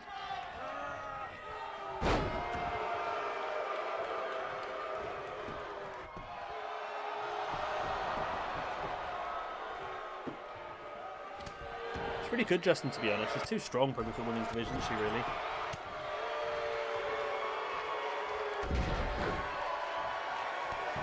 I mean, it does happen. It happens in the ring. People get hurt, but...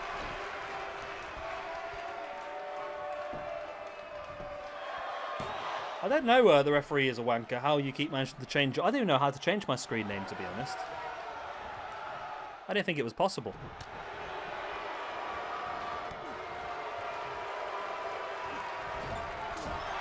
That's a good shout, Jay. I could go for that next week. I'll have to just throw a few women's matches out there and just see who sort of steps up and then give those an opportunity to fight against each other for no more contendership. It's tricky having such a short period of time to work with, I suppose. Only a month. It's 4 shows on the pay-per-view, so it's tricky to really integrate a lot of people without doing tons and tons of battle royals and that, I suppose. But yeah, it's definitely something I can see us doing, that triple threat.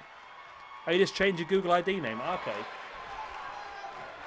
I don't know if that'll work with me with the channel, would it? I'm not going to risk changing. I don't want to rebrand now anyway. Owens, big boot in the gut of Tommaso Ciampa. Nice Samoan drop. Owens now sending Ciampa into the corner.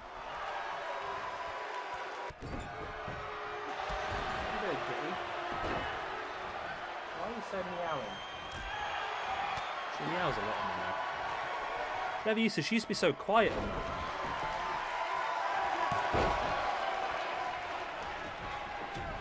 I know what a neek... What is a neek?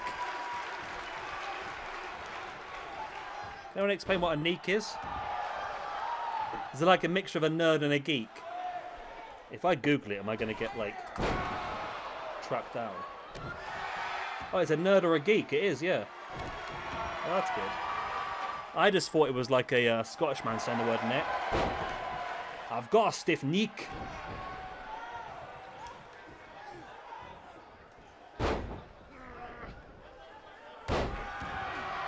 Hang on a minute. Hang on a minute. How did I end up in the chat? What?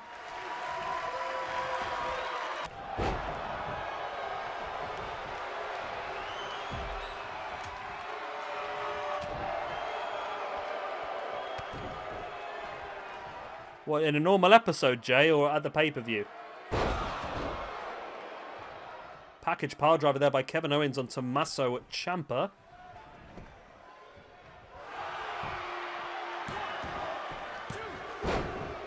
Well, if you're Shabby, you can take over this. I can have a beer and watch telly.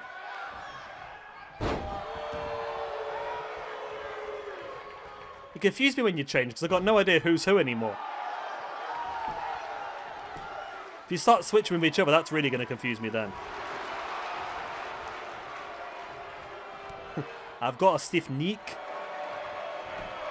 I thought my accents are pretty good, to be honest, Justin. G'day, mate. Throw another shrimp on the barbie? You flaming drongo? That's true, yeah. That is true. I am literally, well, streaming this while also watching the Exeter versus Northampton game. Just waiting for a mate. You appear to have been in an accident. No, I'm just waiting for a mate. Shabby is a Carlos. What's a Carlos? I'm really going to get, like, taken down by the FBI at the moment, aren't I? Am I going to end up saying something that I really shouldn't say at some point? A man warrior. Carlos means man warrior. Everyone, I'm officially a man warrior. I don't know what that means, but...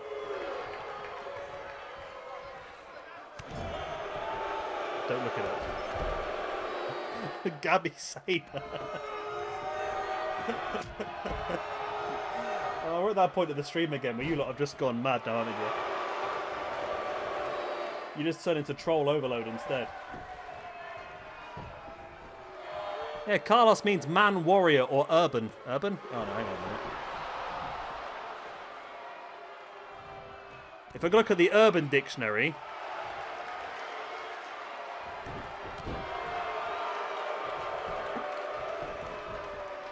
No.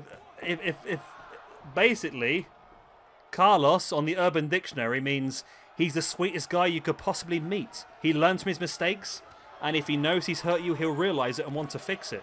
Carlos is a ladies' man. Every girl wants him, but they're too scared to tell him. Well, there you go. Whoever Shabby is a Carlos, you've just really... I want to thank you for giving me such a lovely compliment. You basically just said I'm the nicest guy around.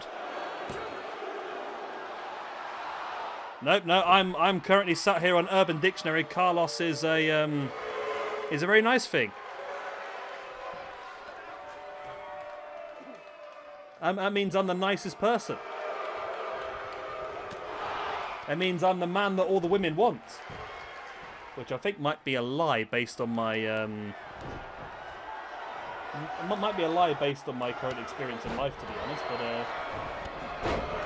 hey-ho.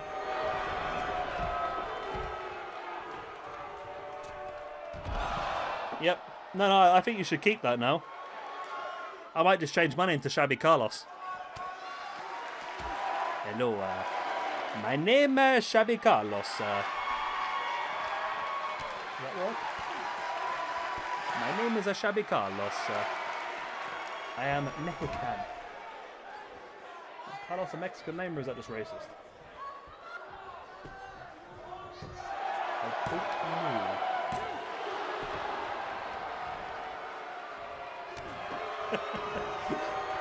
Happy swallow white juice. I do. I drink a lot of milk.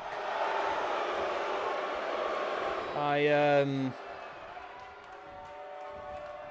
got my shopping today and I picked up 16 pints of milk. So I'm fully full of white juice now for a while. Oh, you're all bloody at it now. I'm a vixen. Isn't a vixen like a tarty old woman? Is that what a vixen is? I'm sure that's what a vixen is.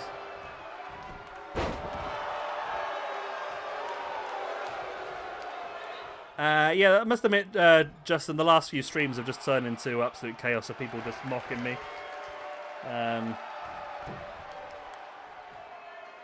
Gets me views then, I suppose. I'm a reindeer now.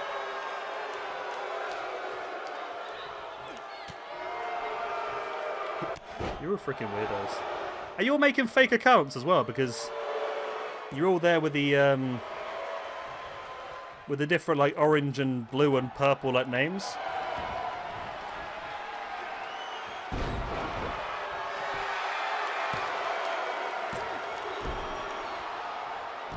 Yeah, I'm definitely not a Carl. I'm definitely not a Carlos. Because it talks about like really handsome men that are beating women off with sticks, and that's not the case, I'm afraid.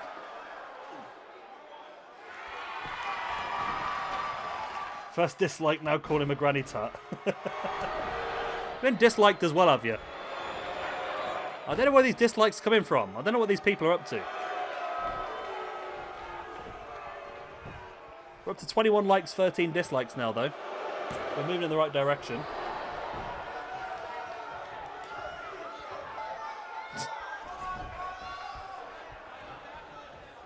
Drama Llama Cobb is a god dingolingo. You guys have got too much time on your hands, I tell you. Too much time on your hands.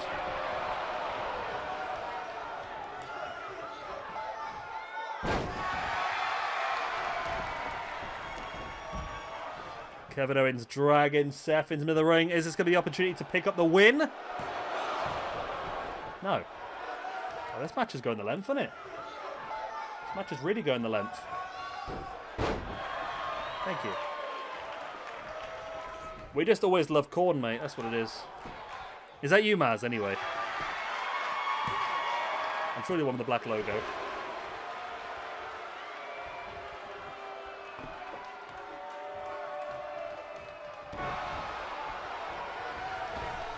Maz money!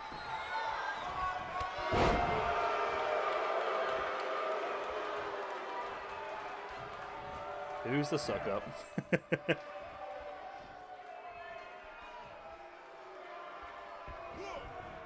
Whoever called me Carlos earlier was the suck up. That's the one. Yeah, some good matches there, Jay. We'll have to try and squeeze them all in at some point, I think. We'll try and squeeze whatever we can over the next few weeks before the pay-per-view comes up.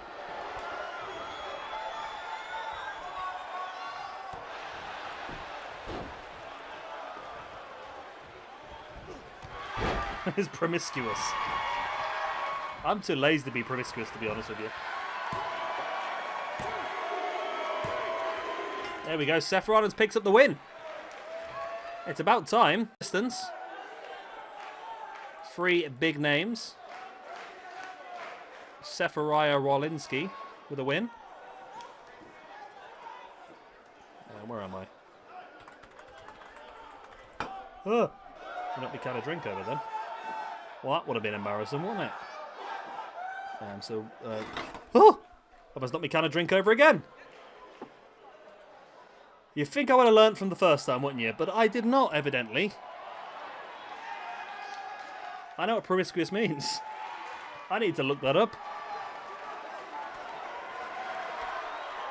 I mean, in my defence, I didn't know that she only had one leg before I got there. It was something that just happened, and, yeah, you know.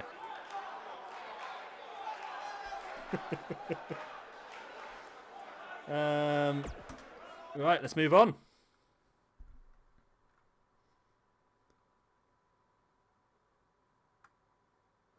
That's a good shout, Justin. There must be some more.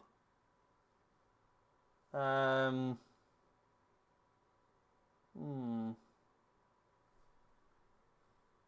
can't think of any now. We're in the Revival versus American Alpha.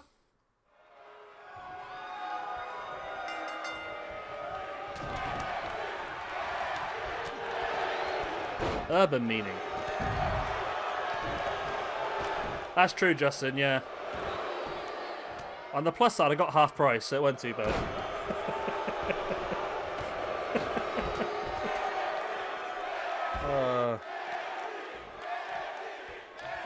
Promiscuous. Having or characterized by many transient sexual relationships. Demonstrating or implying an unselective approach, indiscriminate or casual.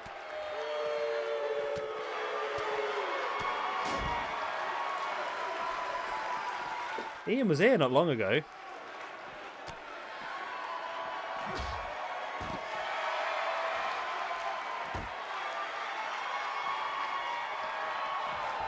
Jay, I think you should change your name back to Lucha LJ. It's a Lucha LJ.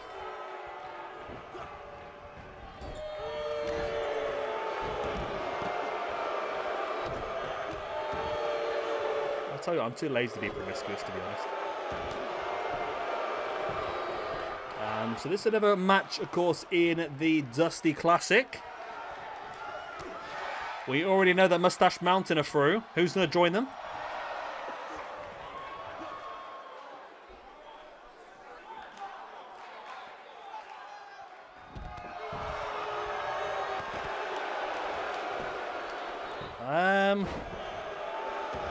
I'm trying to think who had that logo before. PJ Toby's got that logo. PJ Toby's got the brown logo. I'm sure somebody else had a brown logo earlier on as well. I can't remember who it was now. Who else had a brown logo earlier? I can't even remember who had the brown logo. I can't even remember who had the brown logo. Yeah, I'm going to keep going to Scottish quite a lot at the moment. The audiobook I'm listening to at work is all Scottish at the moment, so it's difficult. It's a second account.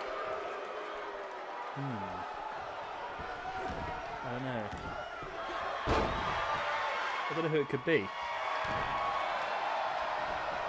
That's the problem. I don't know who you guys are. Names it confused.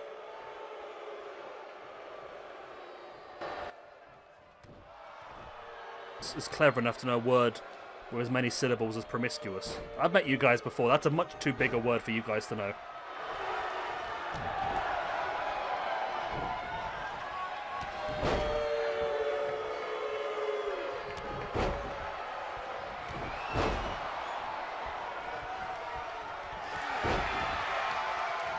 I was in the stream early talking. Is it you, Ian? Is it Mr. Longneck?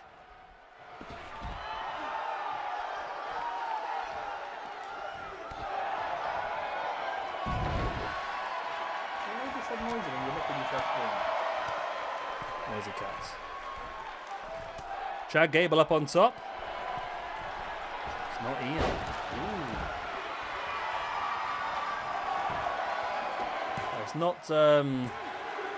It's not Lucha Reject because he's just changed his name. American Alpha get the win. Chad Gable, Jason Jourdain with the wins over Dash Wilder and Scott Dawson. Strong win. Pretty quick win as well, to be honest with you. Almost knocked my drink over again.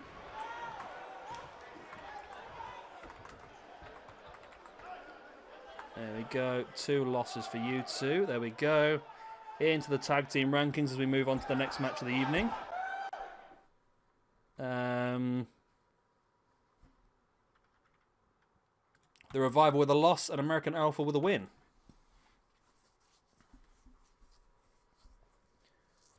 Joseph? I'll give you a hint. Go on then.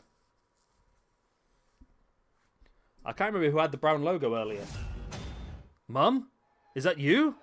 Oh, it's New Generation. Is it New Generation or is it Luca? It's one of the two. They've both disappeared. Although one might be skulking hidely in the old doldrums. Oh, you got to love a good spreadsheet, mate. There's a link down below. Troll Shabby Troll if you want to have a look. Oh, here he is.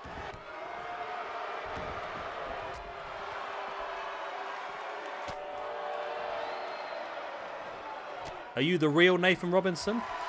Or are you a cheap imitation?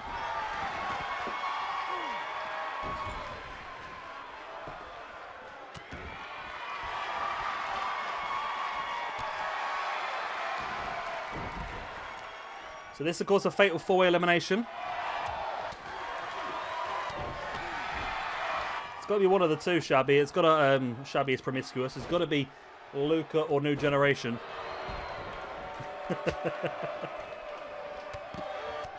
Once again, I do not endorse any of this. I'm fully against all of this sort of behaviour. I cannot control the people in the stream. They will do as they please. I do not accept responsibility. Please don't demonetize me. Adam Cole with a pin. On Shinsuke. I'm getting so confused. I don't know who's who. I've got to feel like old Purple is someone I know.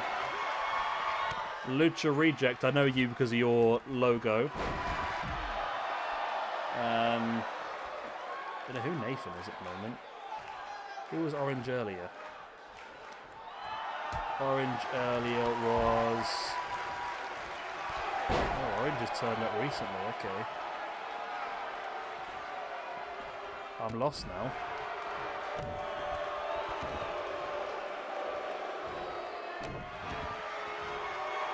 Yeah, cheers for that, Jay. I've just seen those now. I'll get them added onto the sheet some more.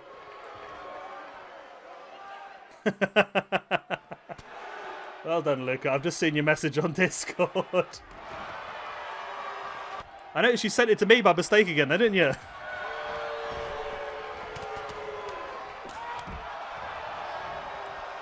So, Tay Gahan, are you Terrence?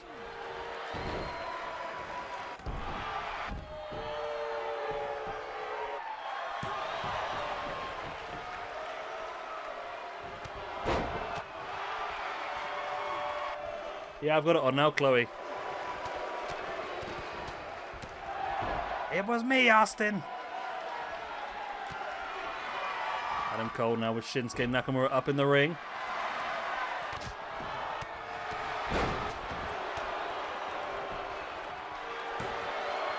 I don't know at the moment. I think we're looking pretty good. Wow, Nakamura eliminates Adam Cole pretty quick. That were a surprise, that were. Adam Cole eliminated by Shinsuke Nakamura.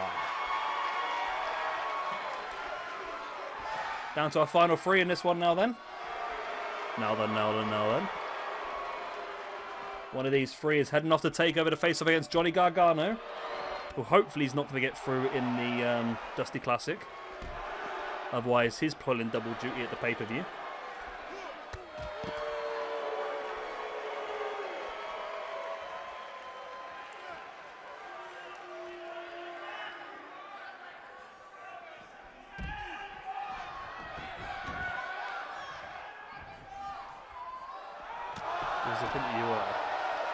I know I've seen the orange logo somewhere else before. Somebody's been there for it. Might be New Generation, because I've not seen New Generation in a while. No chat from New Generation in quite some time. So possibly he could have come into a different account. Samoa Joe now stalking Shinsuke Nakamura. But Finn Balor comes storming in. Turning things around, throwing lefts and rights. Like a drunk Russian on some sort of dodgy internet video.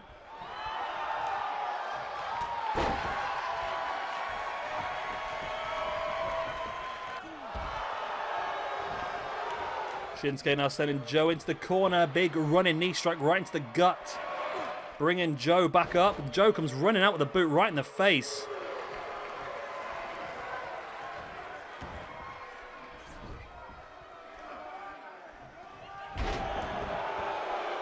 Nice powerbomb there by Samoa Joe.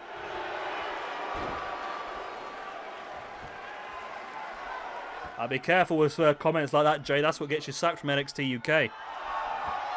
Samoa Joe with the armbar.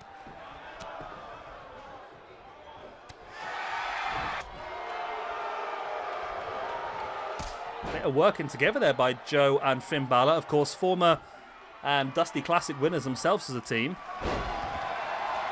Wow, Finn Balor and Joe just completely transformed the other side of the ring.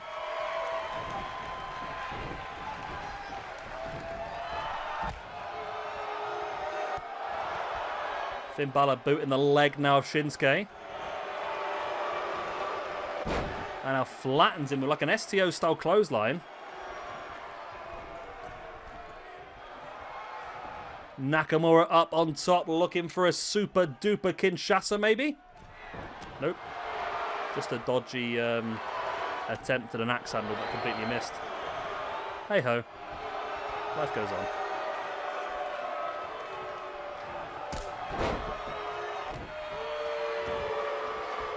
So I've got no idea who's disliking all these videos then.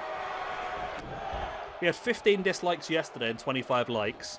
Today I've had 21 likes and 13 dislikes. Pinned by Shinsuke on Samoa Joe. Only a 1. Only a 2, shall I say. 1, 2, 1, 2. Check, check.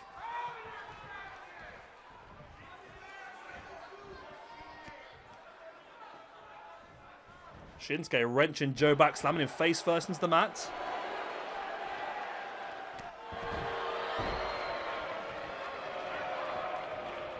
I did not, Joseph. Joseph, you need to be around more often, mate, because I keep forgetting to do this. You need to get my thumbnail, man. I've done it now. Good evening, crippled sausage. The rejected crippled sausage.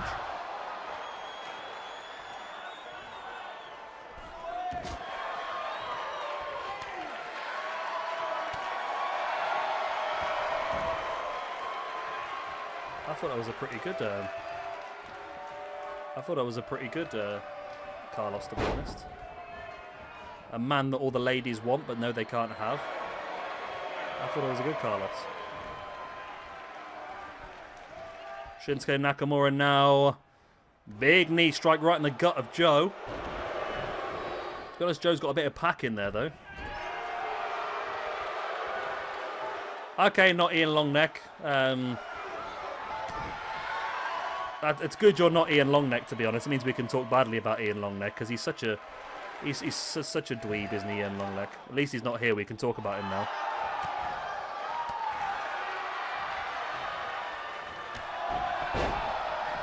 Yeah, it's a Lucha accepted. Oh, I like that. It's been a weird one, Nathan, hasn't it? Really, it's gone pretty back and forth at this point in time. I thought AEW were doing pretty well, and then... Hang on a minute. No, I thought Joe had been eliminated then. I thought AEW didn't really do as well as we thought the card looked like it should have been. However, NXT, yeah, it's got the longevity, but has it really followed through with the ability?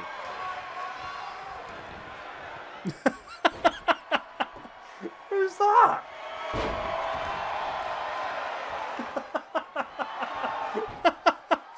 Who is that? Well, you're getting sacked from NXT UK as well.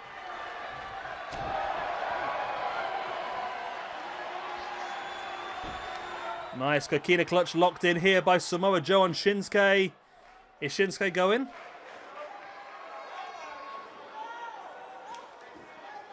Oh my god. Really? What is happening out there? This chat is getting more and more out there by the second. Another Coquina clutch, this time by Joe, locked in on Balor. Is Balor going to go? Balor is gone. Joe with the elimination. We're down to our final two.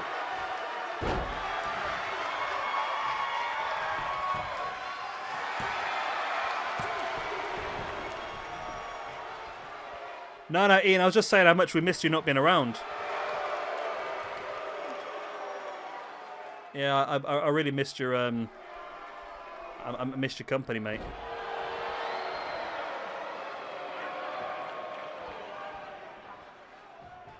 Samoa Joe now staring down at Shinsuke Nakamura.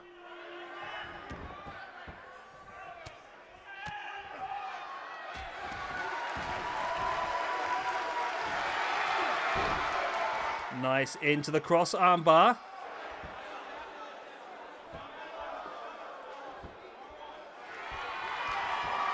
I don't even know who that one is, to be honest, because that's a different colour to all the other ones we've had so far. I don't know who that one is. That's a different, it's a different account. Nice sit-out powerbomb by Shinsuke Nakamura. I'm not sure if you're saying hello to somebody, Ian, or if you're just making an admission, to be honest. Nice submission, nice clothesline there. Shinsuke into the pin. That's not even a clothesline, was it? It was a back suplex. Reverse exploder. I just can't talk. You guys in chat have just thrown me off so much right now. My brain not work too good like it used to again. See? I can't even talk.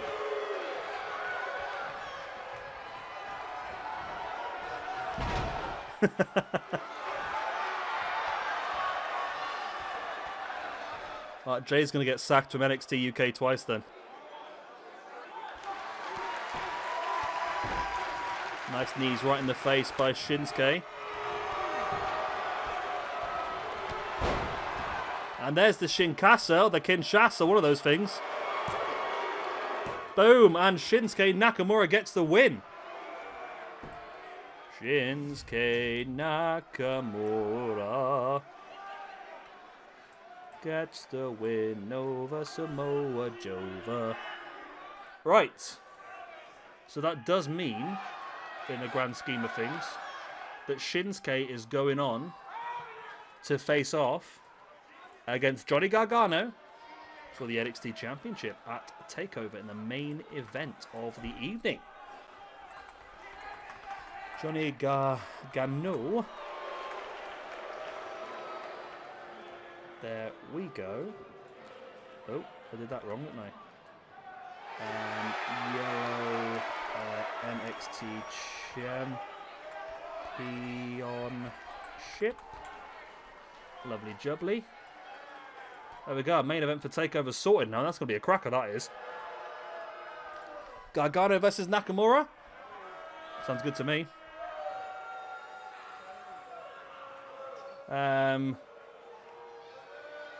Shabby, Jeff Cobb and Perry Saturn have a threesome. Okay, that's another interesting name. I don't know where you guys are coming from out of the woodwork.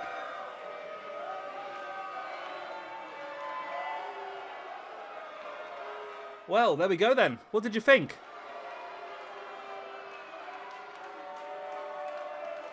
Who do you think wins? Night one. Are you looking at NXT? You're looking at AEW. Or is it pretty close? I think it's pretty close, to be honest. I mean, both shows had great potential. Neither of them really came out massively on top, I wouldn't say. But I think both shows did show good potential. I think moving forward now, if they can build on tonight, it's going to be pretty good.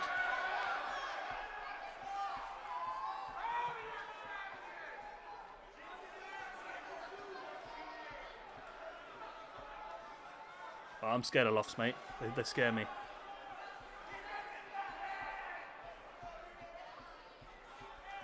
I think it's been a pretty even night, to be honest. NXT might have just pipped it. AEW had a couple of disappointing matches. The one thing that really hurt NXT was that Ricochet versus Andrade match, to be honest.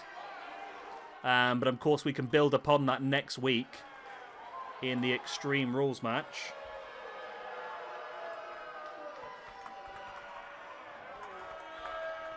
Extreme Rules.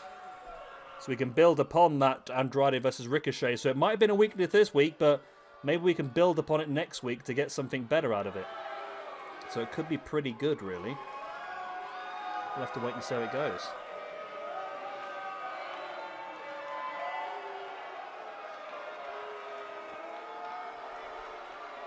They came out on top, just about.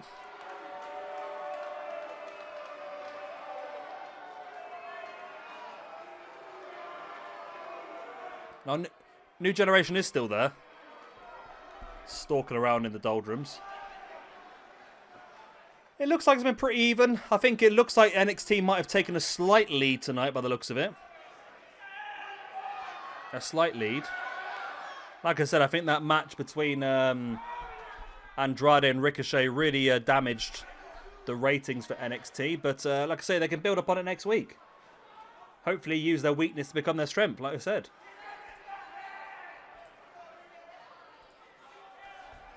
So if you want to throw some more suggestions into Discord, I'll continue building. I'm not sure if I'm going to be able to... I won't be able to stream tomorrow, actually. I know that for a fact, actually. So We'll be streaming this again on Wednesday with one more episode of AEW, one more episode of NXT. I've got a pretty free weekend this weekend, so my anticipation is to finish all this off by either Saturday or Sunday. That's my plan for this weekend.